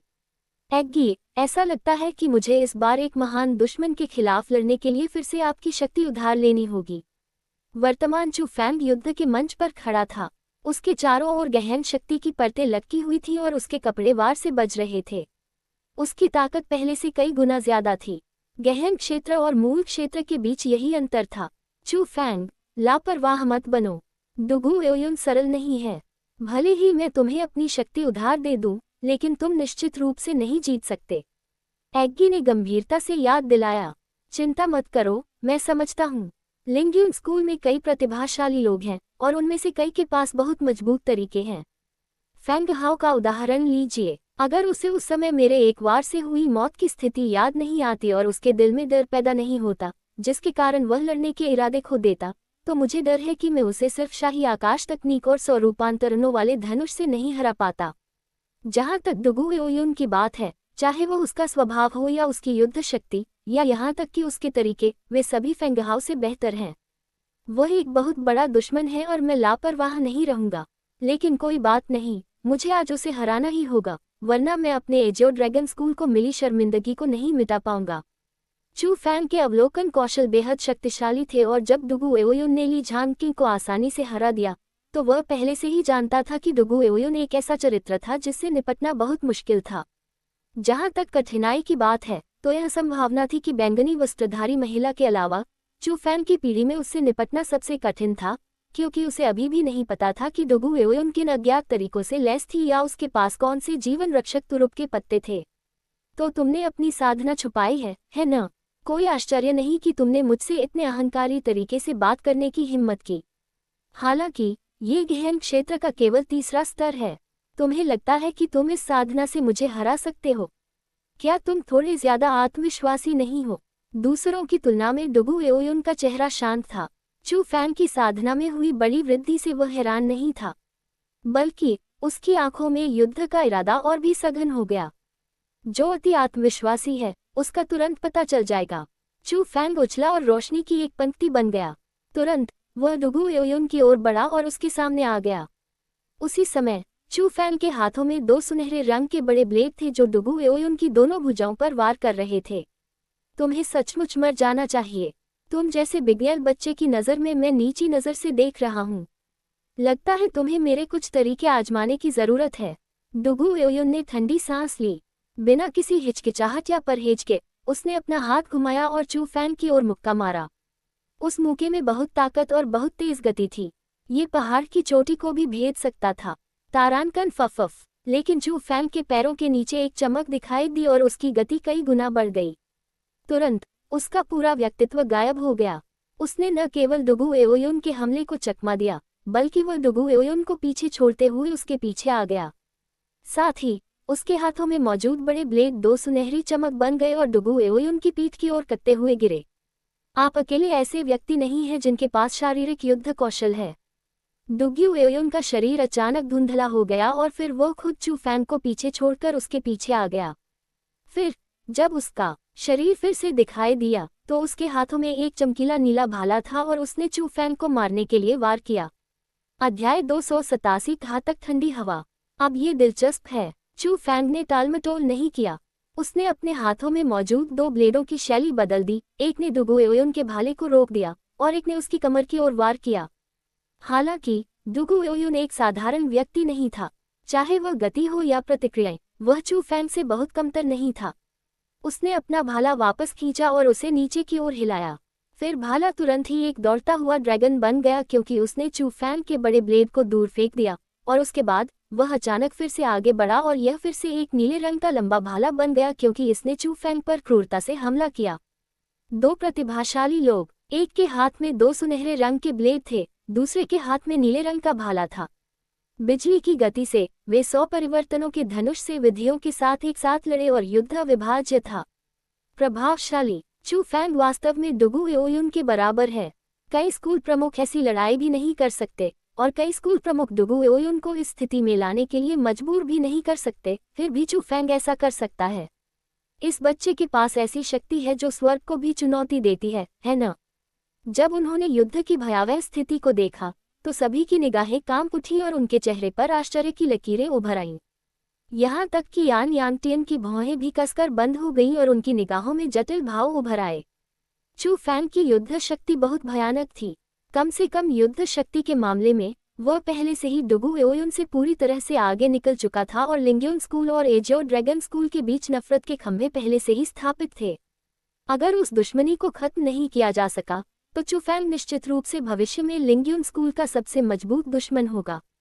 इसने यान यांगटियन को चू फैंग के प्रति अपने रवैये पर पुनर्विचार करने के लिए मजबूर किया। सबसे अच्छा तरीका यह था कि चू फैंग को उसके विकसित होने से पहले ही मार दिया जाए और उस समय चू फैंग को मारने का सबसे अच्छा समय था। ये सोचते हुए यान यांगटियन की नज़र घूम गई और उसके होंठ हल्के से बंद होने लगे। हालांकि उसके होंठ बंद थे और कोई भी उसे सुन नहीं सकता था। डुगू एओयुन के कान फड़कने लगे और उसके बाद उसका चेहरा काफी बदल गया और उसने यान यांगटियन की ओर सिर हिलाया जो ऊंचे मंच पर था। ये हवा के माध्यम से भेजा गया एक मानसिक संदेश था, एक ऐसी विधि जो केवल स्वर्ग क्षेत्र के विशेषज्ञों के पास थी। वे केवल निर्दिष्ट लोगों को ही वे शब्द कह सकते थे जो वे कहना चाहते थे। उस व्यक्ति के अलावा अन्य लोग आधा शब्द भी नहीं सुन सकते थे और यान यांगटियन ने डुगू एओयुन से जो शब्द कहे थे वे वास्तव में एक आदेश थे। उसने डुगू एओयुन को चू फैंग को मारने की अनुमति दी और उसके परिणाम उसे भुगतने होंगे। फुसफुसाहट आदेश मिलते ही डुगू एओयुन ने बिना किसी हिचकिचाहट के नीले रंग की पाइप को अपने हाथों से दूर कर दिया। उसका शरीर धुंधला हो गया और वह अचानक पीछे हट गया। फिर उसी समय उसने अपने हाथों को एक दूसरे के ऊपर रखा, उन्हें चू फैंग की ओर बढ़ाया और जोर से कहा, अनंत महासागर। तारांकन धमाका। बोलने के बाद डुगू एओयुन के सामने हिंसक विशाल लहरें उभरीं। वे असली विशाल लहरें थीं। चमकीला नीला समुद्र का पानी, भयंकर फुहारें और एक ही लहर 10 मीटर ऊंची थी और उस पल वे एक के बाद एक लहरें उड़ाते हुए चू फैंग की ओर बढ़ रहे थे। लहरें काफी अजीब थीं। वे सभी दिशाओं में उग्र नहीं थीं, बल्कि डुगू एओयुन के आदेश पर बढ़ती थीं। इसलिए जिस समय वे चू फैंग की ओर बढ़ रही थीं, उसी समय एक विशाल क्षेत्र को कवर करने वाली लहरों ने लड़ाई के मंच को भी घेर लिया और चारों ओर घूमती हुई बहने लगीं। हालांकि वे लड़ाई के मंच से बाहर नहीं निकले और वे हमेशा लड़ाई के मंच पर रहते हुए इधर उधर चक्कर लगाते रहे। अंत में लहरें विशाल लड़ाई के मंच पर एक साथ आ गईं और यह पूरी तरह से चमकीले नीले रंग के समुद्री पानी से भर गया। वर्तमान चू फैंग ने पहले ही अपना आक्रमण करने का मौका खो दिया है। वह केवल मजबूत शारीरिक मार्शल कौशल इंपीरियल स्काई तकनीक पर भरोसा कर सकता था ताकि वह लहरों पर सवार होकर इधर उधर घूम सके। लेकिन उसकी हरकतें बेकार थीं, क्योंकि लहरें बहुत अजीब थीं। कभी कभी वे तेज ब्लेड बन जाती थीं, कभी कभी वे कुल्हाड़ी बन जाती थीं क्योंकि वे चू फैंग की ओर लगातार वार करती रहती थीं। उस समय चू फैंग केवल विशाल लहरों के भीतर डुगू एओयुन के खिलाफ लड़ नहीं रहा था, वह ब्लेड के पहाड़ और आग के सागर में लड़ रहा था। सच में खतरा हर जगह था। अगर चू फैंग के पास लहरों में होने वाले बदलावों को पहचानने के लिए बेहद मजबूत आध्यात्मिक शक्ति नहीं होती तो उसके लिए आगे बढ़ना मुश्किल होता, यहाँ तक कि उसके पास शानदार शारीरिक मार्शल कौशल इंपीरियल स्काई तकनीक भी होती। क्या शानदार मार्शल कौशल है! क्या ये लिंग्यून स्कूल के आधारभूत मार्शल कौशलों में से एक है? रैंक 6 मार्शल कौशल अनंत महासागर। अफवाह है कि यह मार्शल कौशल उपयोगकर्ता की ताकत के अनुसार बदल सकता है। ये ब्लेड में बदल सकता है और यह आग के सागर में भी बदल सकता है। स्पष्ट रूप से दुगु एओयुन ने इस मार्शल कौशल का सबसे स्पष्ट अर्थ समझ लिया है और इसे प्रदर्शित किया है। प्रभावशाली। वे दोनों बहुत प्रभावशाली हैं। दुगु एओयुन जो मार्शल कौशल प्रदर्शित कर रहा है उसमें शक्ति और ताकत दोनों हैं, लेकिन चू फैंग की शारीरिक विधियां और पहचान शक्ति भी बहुत उत्कृष्ट है। ये वास्तव में देखा जा सकता है कि यह बच्चा कितना प्रभावशाली है क्योंकि वह इतने मजबूत मार्शल कौशल के साथ घूमने में सक्षम है। चू फैंग और दुगु एओयुन के बीच युद्ध की अंगूठी पहले से ही सामान्य लोगों की समझ की सीमा को पार कर गई थी। न केवल दृष्टि के मामले में बल्कि उन्हें एक बड़ा मनोवैज्ञानिक झटका भी लगा था। दुगु एओयुन के मार्शल कौशल और चू फैंग की शारीरिक विधियों ने उनकी आंखों को चमका दिया और उन्हें अपनी हीनता के कारण खुद से आहें भरने पर मजबूर कर दिया। यहाँ तक कि विभिन्न स्कूल प्रमुखों ने भी दोनों लोगों के तरीकों की प्रशंसा की, शिष्यों की तो बात ही छोड़िए। दुगु एओयुन और चू फैंग की ही पीढ़ी से होने के कारण उन्हें वास्तव में लगा कि वे बहुत हीन हैं। खास तौर पर चू फैंग, वह उनसे भी छोटा था, फिर भी वह बहुत असाधारण था। जो लोग पहले खुद को प्रतिभाशाली समझते थे उन्हें बहुत शर्मिंदगी महसूस हुई। यह आदमी वास्तव में बहुत ताकतवर है। उस दिन जब मैंने उसे उकसाया तो मैंने अपनी ताकत का सही अंदाजा नहीं लगाया था। ऐसा लगता है कि मैं भाग्यशाली हूं कि मैं उसके हाथों मारा नहीं गया। तलवार रहित स्कूल के नंबर 1 शिष्य नागोंग जियाओ के चेहरे पर इस समय घबराहट के भाव थे और डर भी साफ झलक रहा था। उसे उस दिन चू फैंग को भड़काने का पछतावा था क्योंकि उसे बहुत डर था कि चू फैंग अभी भी उस बात को अपने दिल में याद रखेगा और भविष्य में उसके लिए मुश्किलें खड़ी करेगा। वर्तमान में चू फैंग दुगु एओयुन के खिलाफ समान रूप से लड़ने में सक्षम था।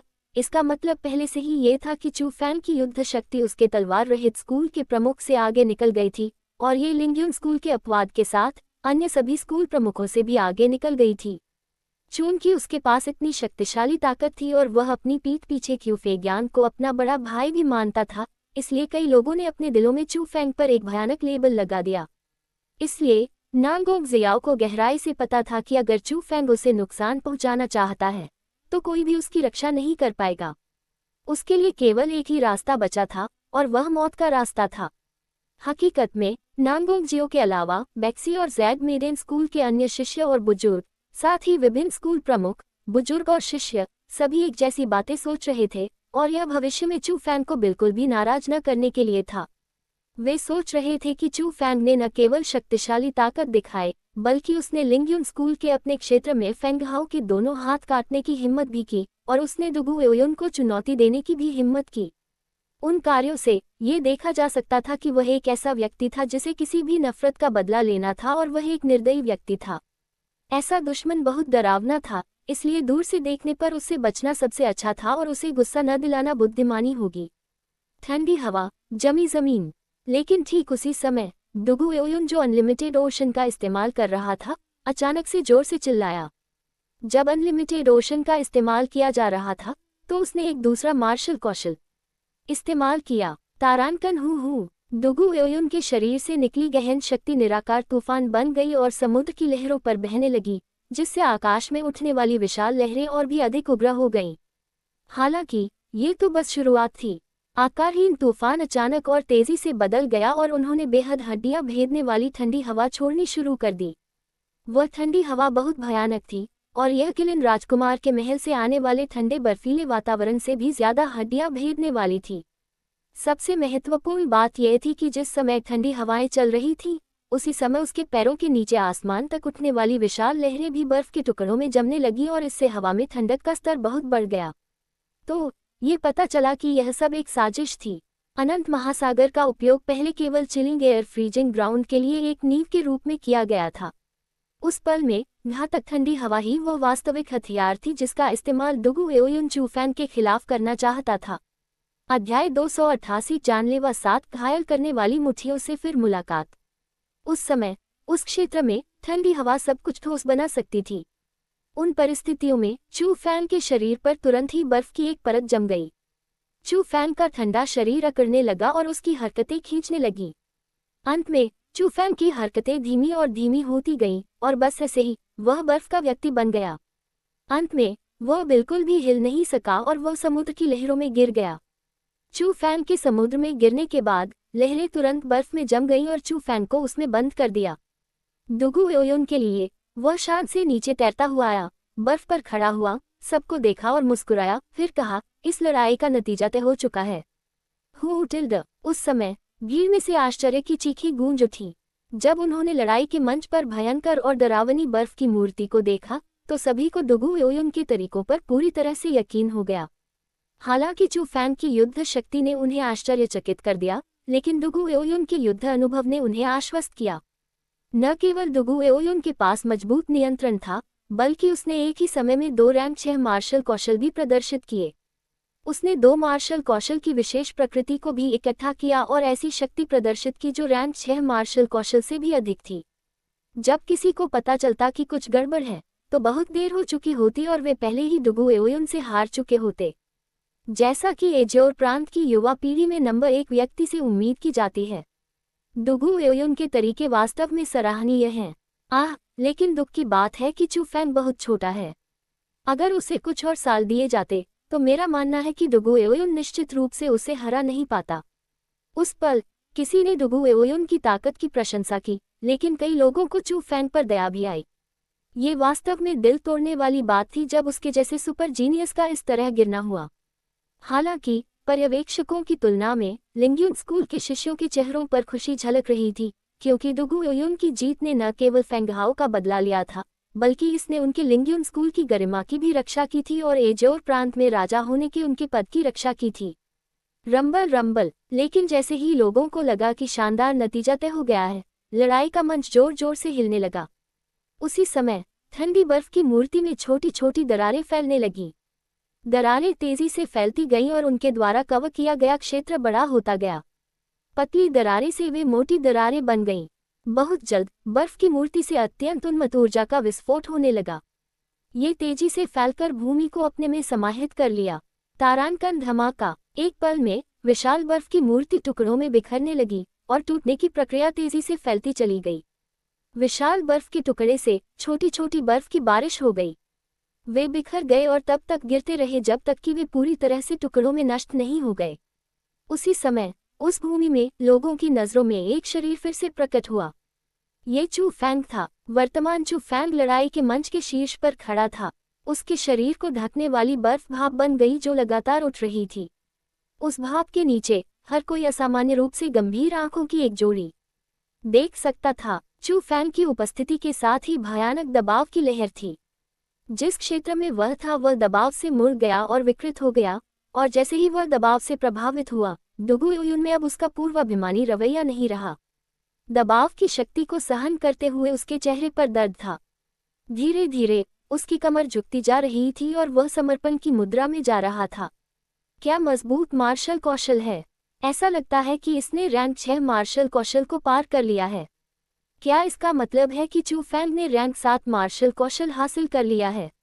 असंभव। रैंक 7 मार्शल कौशल तो एजोर प्रांत में भी मौजूद नहीं है।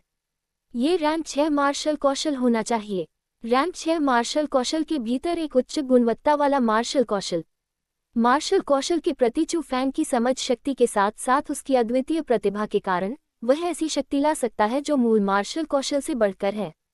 मार्शल कौशल के उपयोगकर्ता की अद्वितीय समझ शक्ति और प्रतिभा ने मार्शल कौशल की शक्ति को बढ़ा दिया है। तो इसका मतलब है कि मार्शल कौशल का उपयोग करने के मामले में क्या चू फैंग ने दुगु एओयुन को पूरी तरह से पीछे नहीं छोड़ दिया है? चू फैंग का blade of the war dragon cry बहुत शक्तिशाली था। भले ही यह दुगु एओयुन के अनंत महासागर और चिलिंग स्काई फ्रीजिंग ग्राउंड जितना सुंदर नहीं था, लेकिन उस आभा में जो पूर्ण दबाव था उसने सभी को चकित कर दिया। दुगु एओयुन, क्या तुम अपनी खुद की खेती नष्ट करोगे या मैं तुम्हारी मदद करूंगा? ये देखकर कि उसके blade of the war dragon cry ने दुगु एओयुन को अपनी कमर सीधी करने में भी असमर्थ कर दिया और जब वह उसके सामने घुटने टेकने वाला था, चू फैंग ने ठंडे स्वर में पूछा, हम्फ, क्या तुम्हें सच में लगता है कि तुम जीत गए हो? ये लड़ाई अभी खत्म नहीं हुई है। अभी मैं तुम्हें अपने लिंग्यून स्कूल के सबसे मजबूत मार्शल कौशल का अनुभव कराऊंगा। दुगु एओयुन अचानक आकाश की ओर हंसा और उसके शरीर से एक अत्यंत विशेष आभा निकली। वह जो मूल रूप से दबाव में था, वास्तव में चू फैन के blade of the war dragon cry का विरोध कर रहा था। उसकी आभा भी तेजी से मजबूत हो रही थी। वह परतों और परतों को तोड़ रहा था और परत दर परत वह मजबूत होता जा रहा था। यह एहसास, ये जानलेवा 7 घायल मुठ्ठियां हैं। जैसे ही चू फैंग ने दुगु एओयुन की तेजी से बदलती आभा को महसूस किया, चू फैंग का चेहरा भी थोड़ा बदल गया और उसकी भौहें कसकर एक साथ बंद हो गईं। उन्होंने दुगु एओयुन द्वारा प्रदर्शित मार्शल कौशल को पहचाना। ये लिंग्यून स्कूल के आधारभूत मार्शल कौशलों में से एक था, मर्द 7 इंजिंग फिस्ट्स। मार्शल स्किल शुरू में रैंक 5 मार्शल स्किल थी, इसलिए आमतौर पर इससे डरना नहीं चाहिए। लेकिन वह मार्शल स्किल बहुत ही अजीब थी। ये निषिद्ध दवाओं के समान थी, क्योंकि कोई भी व्यक्ति अपने शरीर को नुकसान पहुंचाकर अपने शरीर से भी अधिक शक्ति प्राप्त कर सकता था। सबसे पहले जब वह वर्मिलियन बर्ड सिटी में था, चू फैंग ने लिंग्यून स्कूल के मुख्य शिष्य डेंग चोउ से इसका अनुभव किया था। उस समय डेंग चोउ ने अपनी साधना को बढ़ाने के लिए उस मार्शल कौशल पर भरोसा किया, और भले ही डेंग चोउ ने केवल तीसरी परत तक ही जानलेवा 7 घायल मुट्ठी की साधना की थी, लेकिन चू फैंग के लिए यह पहले से ही बहुत अधिक दबाव महसूस करने के लिए पर्याप्त था। उसकी आंखों के सामने दुगु एओयुन द्वारा प्रदर्शित की जा रही जानलेवा 7 घायल करने वाली मुठ्ठियां पहले ही डेंग चोउ को पूरी तरह से मात दे चुकी थीं। वर्तमान में वह चौथी परत प्रदर्शित कर रहा था। जैसे ही उसने चौथी परत का उपयोग किया, दुगु एओयुन का शरीर अब किसी भी तरह से चू फैंग के blade of the war dragon cry के दबाव से प्रभावित नहीं हुआ। तारांकन हम ठीक उसी समय दुगु एओयुन ने शक्ति की एक और परत को तोड़ दिया और 5वीं परत में प्रवेश किया। उस समय दुगु एओयुन के मध्य में गहन शक्ति की परतें तेजी से घूमी और उन्होंने चू फैंग की ओर वापस झपट्टा मारना शुरू कर दिया, जिससे उसे बहुत दबाव महसूस हुआ। लेकिन यह अंत नहीं था। अचानक दुगु एओयुन के शरीर से भयानक आकारहीन भावर की एक और परत निकली और उसे निगल लिया, और उसके साथ चू फैंग का blade of the war dragon cry पूरी तरह से नष्ट हो गया। उस क्षण न केवल दुगु एओयुन अचानक जानलेवा 7 घायल मुट्ठियों की छठी परत में प्रवेश कर गया, बल्कि उसकी साधना भी हिंसक रूप से एक और स्तर पर ऊपर उठ गई, और गहन क्षेत्र के 8वें स्तर से वह गहन क्षेत्र के 9वें स्तर में प्रवेश कर गया। तारांकन ता उस समय जब दुगु एओयुन ने उस पर दबाव डाला, चू फैंग खुद को एक कदम पीछे हटने से रोक नहीं सका। उसका चेहरा फिर से बदसूरत हो गया। जब उसने दुगु एओयुन का सामना किया, जिसकी साधना बहुत बढ़ गई थी, तो चू फैंग ने भी कई गुना दबाव महसूस किया। देखो, दुगु एओयुन की आभा अचानक इतनी तेजी से कैसे बढ़ गई। यह अजीब बदलाव, क्या ये लिंग्यून स्कूल का आधार मार्शल कौशल है, जानलेवा 7 घायल करने वाली मुठ्ठियां। दुगु एओयुन के परिवर्तन ने कई लोगों को आश्चर्यचकित कर दिया, क्योंकि गहन क्षेत्र के 8वें स्तर से गहन क्षेत्र के 9वें स्तर में घुसना बहुत भयानक था। इसने उन्हें जानलेवा 7 घायल मुट्ठी के बारे में सोचने पर मजबूर कर दिया। अध्याय 289 क्रेकलोक वर्ल्ड स्पिरिटिस्ट। ये सही है, यह मेरे लिंग्यून स्कूल का आधारभूत मार्शल कौशल है, जानलेवा 7 घायल करने वाली मुठ्ठियां। हालांकि यह मार्शल कौशल रैंक 5 है, लेकिन ये लिंग्यून स्कूल में साधना करने के लिए सबसे कठिन मार्शल कौशल है। जो लोग इसे तीसरी परत तक साधना कर सकते हैं वे पहले से ही प्रतिभाशाली हैं, और जो लोग चौथी परत तक साधना कर सकते हैं वे सुपर प्रतिभाशाली हैं। लेकिन सीनियर दुगु ने पहले ही इस मार्शल कौशल का उपयोग छठी परत तक कर लिया है। लिंग्यून स्कूल के एक शिष्य ने गर्व से परिचय कराया, हे भगवान, उसने छठी परत तक साधना की। दुगु एओयुन की समझ शक्ति कितनी मजबूत है। लिंग्यून स्कूल के शिष्य से आश्चर्य सुनने के बाद आसपास के दर्शक अचंभित रह गए और उन्होंने अंतहीन प्रशंसा की। फिर जिस नज़र से उन्होंने चू फैंग को देखा, वे चिंता से भर गए। सबसे पहले जब चू फैंग और दुगु एओयुन 4 स्तरों से अलग थे, तो परिणाम स्पष्ट नहीं था। लेकिन अब वे 5 स्तरों से अलग हो गए थे। स्पष्ट रूप से चू फैंग आगे बढ़ने में असमर्थ था, और दुगु एओयुन ने पहले से ही चू फैंग को नियंत्रित करने के लिए दबाव का लाभ उठाया था। उसे किसी भी मार्शल कौशल का उपयोग करने की भी आवश्यकता नहीं थी। केवल अपनी आभा के साथ वह चू फैंग को हरा सकता था। ये पूर्ण शक्ति का दमन था। तारांकन बस। लेकिन ठीक उसी समय चू फैंग के शरीर में अचानक परिवर्तन हुआ। उसके शरीर के भीतर से सुनहरे रंग की बिजली की परतें उभरी, और जैसे ही वह सुनहरे रंग की बिजली से घिरा, चू फैंग की आभा भी हिंसक रूप से बढ़ गई क्योंकि वह गहन क्षेत्र के तीसरे स्तर से गहन क्षेत्र के चौथे स्तर में प्रवेश कर गया। देखो, चू फैंग की आभा हे, वह गहन क्षेत्र के चौथे स्तर में घुस गया। क्या हुआ? क्या चू फैंग ने भी जानलेवा 7 घायल करने वाली मुठ्ठियों की साधना की थी या कुछ और? उसकी बढ़िया साधना अचानक कैसे बढ़ गई और अगले स्तर पर पहुंच गई? साफ साफ देखो, चू फैंग के शरीर के बाहर सुनहरे रंग की बिजली चमक रही है। उस बिजली की वजह से उसकी साधना जरूर बढ़ गई होगी। कितना सुंदर मार्शल कौशल है! ये कौन सा मार्शल कौशल हो सकता है? चू फैंग ने अपने खून में सुनहरे रंग की बिजली को सक्रिय कर दिया। उसकी यह अनोखी क्षमता गलती से एक भव्य और मजबूत मार्शल कौशल के रूप में पहचानी गई। सुनहरी और चमकती बिजली ने उन्हें आश्चर्य में आहें भरने पर मजबूर कर दिया, साथ ही उन्होंने अंतहीन प्रशंसा भी की। उन्हें लगा कि यह एक बहुत ही अद्भुत मार्शल कौशल था, एक बहुत ही मजबूत मार्शल कौशल, एक ऐसा मार्शल जो अस्तित्व में नहीं होना चाहिए था। फिर भी उस मार्शल को चू फैंग ने समझ लिया। तुम्हें कुछ बातें पता हैं? ऐसा लगता है कि एजियो ड्रैगन संस्थापक द्वारा छोड़े गए कुछ खजाने अभी भी तुम्हारे एजियो ड्रैगन स्कूल में हैं, क्योंकि तुमने इतने सारे मार्शल कौशल दिखाए हैं जो मैंने पहले कभी नहीं देखे हैं। लेकिन क्या तुम सच में सोचते हो कि अपनी साधना को एक स्तर बढ़ाने के बाद तुम मुझसे लड़ सकते हो? डुगू एओयुन ने बर्फीली ठंडी निगाह से चू फैंग को देखा। क्या आपको लगता है कि मैं नहीं कर सकता? चू फैंग ने हल्के से मुस्कुराया और नाराजगी से पूछा। हम्फ, बेशक आप ऐसा नहीं कर सकते। क्या आपको सच में लगता है कि मेरी जानलेवा 7 घायल करने वाली मुठ्ठियां सिर्फ मेरी साधना को बढ़ाती हैं? अगर आप ऐसा सोचते हैं तो आप इसे बहुत कम आंकते हैं। आपको ये बताने में कोई बुराई नहीं है कि भले ही मर्द 7 inching fists rank 5 martial skills से संबंधित है, लेकिन अगर कोई इसमें कुशल है तो ये रैंक 7 मार्शल स्किल्स के बराबर हो सकता है। डुगू एओयुन की भावनाएं स्पष्ट रूप से थोड़ी उत्साहित थीं। जब वह, जो स्कूल प्रमुख स्तर के पात्रों को आसानी से हरा सकता था, जो गहन क्षेत्र के 9वें स्तर पर थे, वर्तमान में चू फैंग द्वारा इस स्थिति के लिए दबाव डाला जा रहा था, जो केवल गहन क्षेत्र के तीसरे स्तर पर था। शर्म के पसीने वास्तव में उसके चेहरे पर बह रहे थे और वह चू फैंग को मारने के लिए इंतजार नहीं कर सकता था ताकि यह साबित हो सके कि वह था जो एजोर प्रांत में नंबर 1 प्रतिभाशाली था। जरूर, मुझे तथाकथित रैंक 7 मार्शल कौशल देखने दो। चू फैंग का रंग नहीं बदला और वह उत्तेजक ढंग से मुस्कुराया। मैं करूंगा। डुगू एओयुन का गुस्सा भड़क उठा और उसने कोई बेकार बात नहीं की। वह पहले एक बड़े कदम से आगे बढ़ा और लगातार कई घूंसे मारे। मुठ्ठियां जिनमें गहन शक्ति की परतें समाहित थीं, बिल्कुल साधारण लगती थीं और उनमें कुछ भी अजीब नहीं लगता था, लेकिन वास्तव में उनमें विनाशकारी शक्ति थी। ताकत बाहर निकल रही थी और यहाँ तक कि आसमान और जमीन भी कांप रही थी, जिससे आसपास के दर्शकों के चेहरे पर डर के भाव उभर आए क्योंकि वे मुठ्ठियों के भीतर की शक्ति से बहुत हैरान थे। फिर मैं आपको ये भी दिखाऊंगा कि मैं, चू फैंग, आपके रैंक 7 मार्शल कौशल को कैसे अवरुद्ध करूंगा।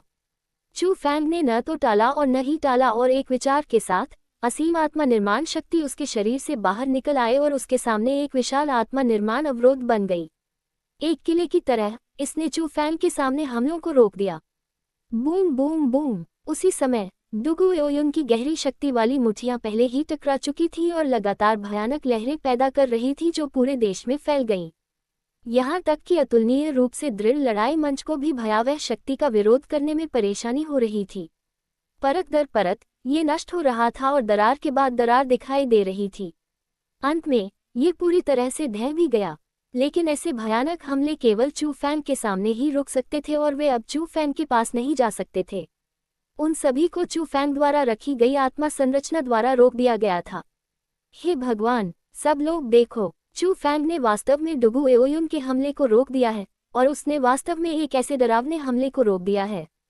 पहले तो डुगू एओयुन के हमले से सभी स्तब्ध रह गए, लेकिन जब उन्होंने देखा कि लगातार फूटने वाली भयानक लहरों के बावजूद चू फैंग को जरा भी नुकसान नहीं पहुंचाया जा सकता, तो उनके पहले से ही स्तब्ध भाव तुरंत एक और स्तर तक गहरा गए। यही है। उसी समय ऊंचे मंच पर खड़े यान यांगटियन की भी आंखें चमक उठी और उसकी निगाहों में वह आश्चर्य उभर आया जो शायद ही कभी देखा गया हो।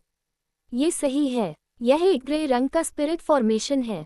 इस चू फैंग ने ग्रे क्लोक वर्ल्ड स्पिरिटिस्ट की शक्ति को समझ लिया है और उसकी स्पिरिट शक्ति वैसी ही है जैसी मैंने पहले महसूस की थी।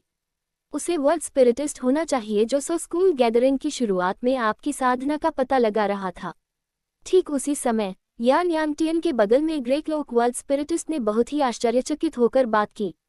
क्या तो इसका मतलब यह है कि चू फैंग एक ग्रे क्लोक वर्ल्ड स्पिरिटिस्ट है? उन शब्दों को सुनने के बाद यान यांगटियन का उल्लेख नहीं करना, ऊंचे मंच पर हर कोई आश्चर्यचकित होकर अपना मुंह चौड़ा कर लिया और उनके चेहरे अकल्पनीयता से भर गए। यह एक ग्रे रंग का स्पिरिट फॉर्मेशन है। चू फैंग ने एक ग्रे रंग का स्पिरिट फॉर्मेशन संघनित किया है। वह एक ग्रे क्लोक वर्ल्ड स्पिरिटिस्ट है।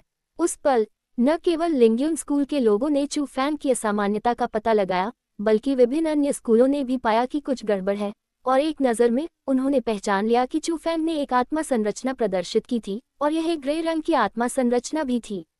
चू फैंग वास्तव में एक ग्रे क्लोक वर्ल्ड स्पिरिटिस्ट था।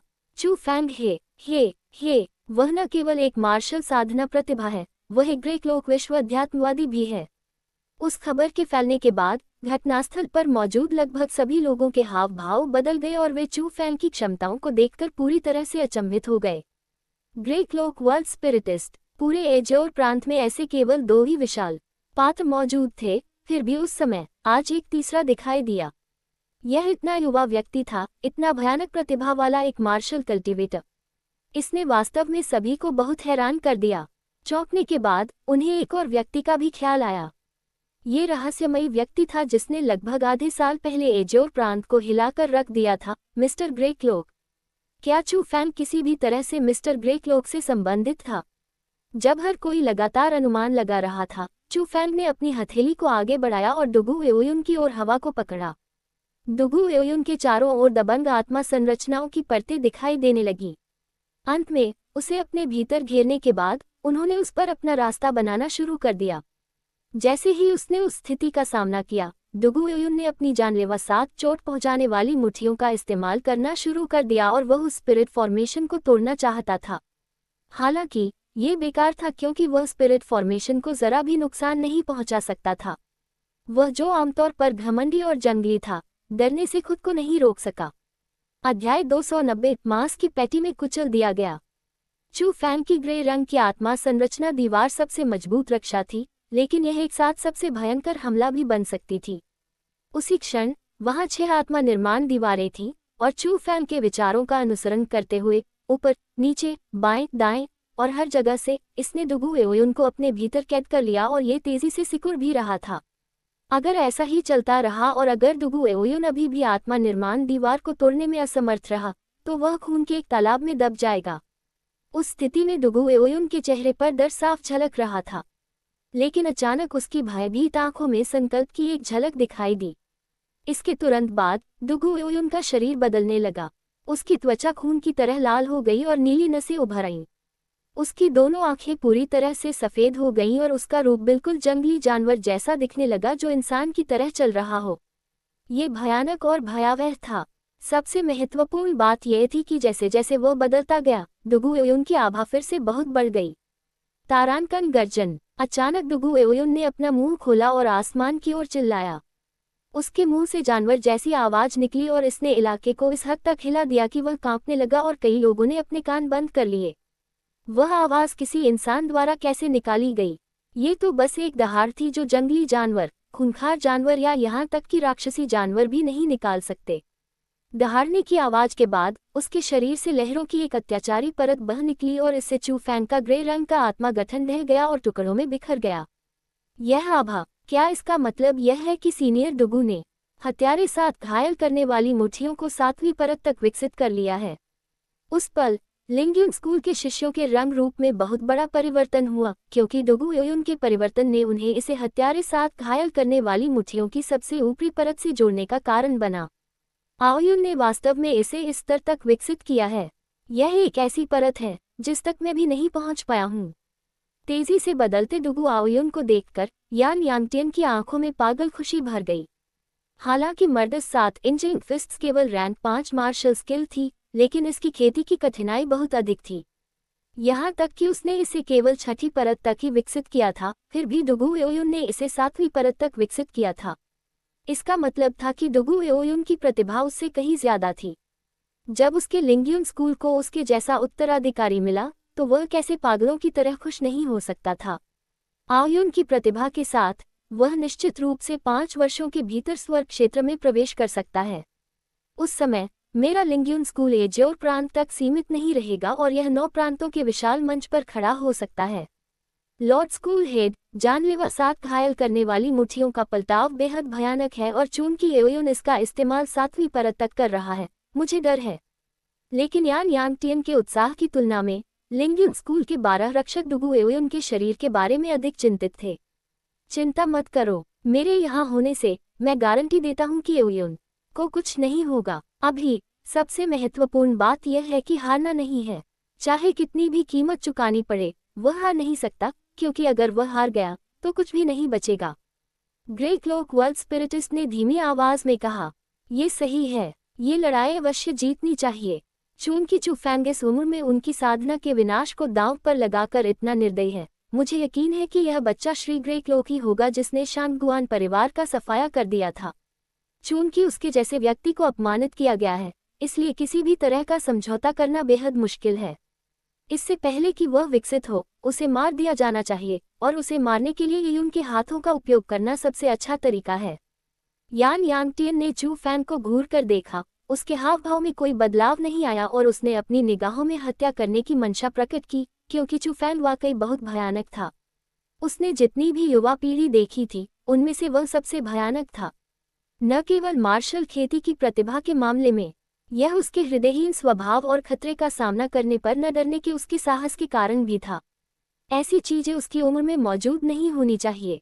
इसलिए यान यांगटियन अपने दिल की गहराई में खुद को याद दिलाता रहा कि चू फैंग को जिंदा नहीं छोड़ा जा सकता। चाहे कोई भी कीमत चुकानी पड़े, चाहे कोई भी तरीका अपनाना पड़े, उसे मार दिया जाना चाहिए। तारानकन दहाड़ टिल्ड तारानकन। ठीक उसी समय डुगू एओयुन ने फिर से गुस्से से चीख मारी और उसके बाद वह उछला और चू फैंग की ओर तेजी से गोली चलाई। उसके साथ ही एक शक्तिशाली विस्फोट भी हुआ और वह पहले से ही स्वर्ग के दायरे के करीब पहुंच गया था। Boom boom boom. उस समय चू फैंग भी डुगू एओयुन के खिलाफ बल से मुकाबला करने की हिम्मत नहीं जुटा पाया। जैसे ही उसने आत्मा संरचनाओं को संघनित किया, उसने मार्शल कौशल के साथ हमला किया। हालांकि मूल रूप से बेहद मजबूत स्पिरिट फॉर्मेशन वर्तमान में डुगू एओयुन के कदमों को रोकने में असमर्थ था। एक मामूली प्रहार से वह चू फैंग द्वारा बिछाई गई स्पिरिट फॉर्मेशन को चकनाचूर कर सकता था। इसके अलावा डुगू एओयुन ने भी चू फैंग के किसी भी हमले को टाला नहीं। वह सीधे उनकी ओर बढ़ा और उसने अप्रत्याशित रूप से अपने शरीर का इस्तेमाल करके चू फैंग के एक के बाद एक शक्तिशाली हमलों को रोका, यहाँ तक कि उसके कदम भी बिल्कुल धीमे नहीं हुए। ये बेकार है। एओयुन की वर्तमान स्थिति उसे गहन क्षेत्र में लगभग अजेय बनाती है। उसका शरीर सबसे डरावना हथियार है। यह अविनाशी और अजेय है, यहाँ तक कि मुझे भी काफी प्रयास करने की जरूरत है अगर मैं एओयुन को नुकसान पहुंचाना चाहता हूं जो अपनी वर्तमान स्थिति में है। चू फैंग जैसे बिगड़ेल बच्चे की तो बात ही छोड़िए जो गहन क्षेत्र के केवल चौथे स्तर पर है। ये देखकर कि चू फैंग द्वारा किए गए हमलों का कोई प्रभाव नहीं हुआ, यान यांगटियन और लिंग्यून स्कूल के उच्च अधिकारी सभी ठंडे मुस्कुराहट के साथ बोले और महसूस किया कि चू फैंग बेकार की हरकतें कर रहा था। वास्तव में वर्तमान डुगू एओयुन वास्तव में असामान्य रूप से क्रूर था। वह एक इंसान की तरह कैसे दिख रहा था। जब वह इधर उधर भागता था तो उसके चारों अंग जमीन पर गिर जाते थे, मानो वह एक क्रूर मानव आकार का जानवर हो। कान फाड़ देने वाली चीखों और भयानक रक्त पिपासा के साथ वह चू फैंग की ओर अपना रास्ता बनाता था। मैंने कभी नहीं सोचा था कि डुगू एओयुन ने अपने भौतिक शरीर को इस स्थिति तक मजबूत किया है, इसलिए ऐसा लगता है कि मैं केवल इसका उपयोग कर सकता हूँ। ये देखते हुए कि उसके अपने हमले बेकार थे, चू फैंग ने अब और चकमा देने की जहमत नहीं उठाई। वह जहाँ था वहीं खड़ा रहा और चुपचाप डुगू एओयुन के आने का इंतजार करने लगा। चू फैंग क्यों नहीं चल रहा है? क्या उसने हार मान ली है? लेकिन चू फैंग की हरकतों से दूसरे लोग बहुत हैरान थे। यहाँ तक कि यान यांगटियन भी थोड़ा भौंचक्का रह गया, क्योंकि उसे नहीं पता था कि चू फैंग क्यों सस्पेंस पैदा कर रहा था। जैसे ही डुगू एओयुन आगे बढ़ा और चू फैंग के सामने हमला करने वाला था, चू फैंग ने अचानक अपनी हथेली बढ़ा दी और जोर से दहाड़ा। सफेद बाघ वध तकनीक। तारानकन धमाका। सफेद बाघ के प्रकट होते ही उसने ऐसी ताकत दिखाई जिसका बचाव नहीं किया जा सका।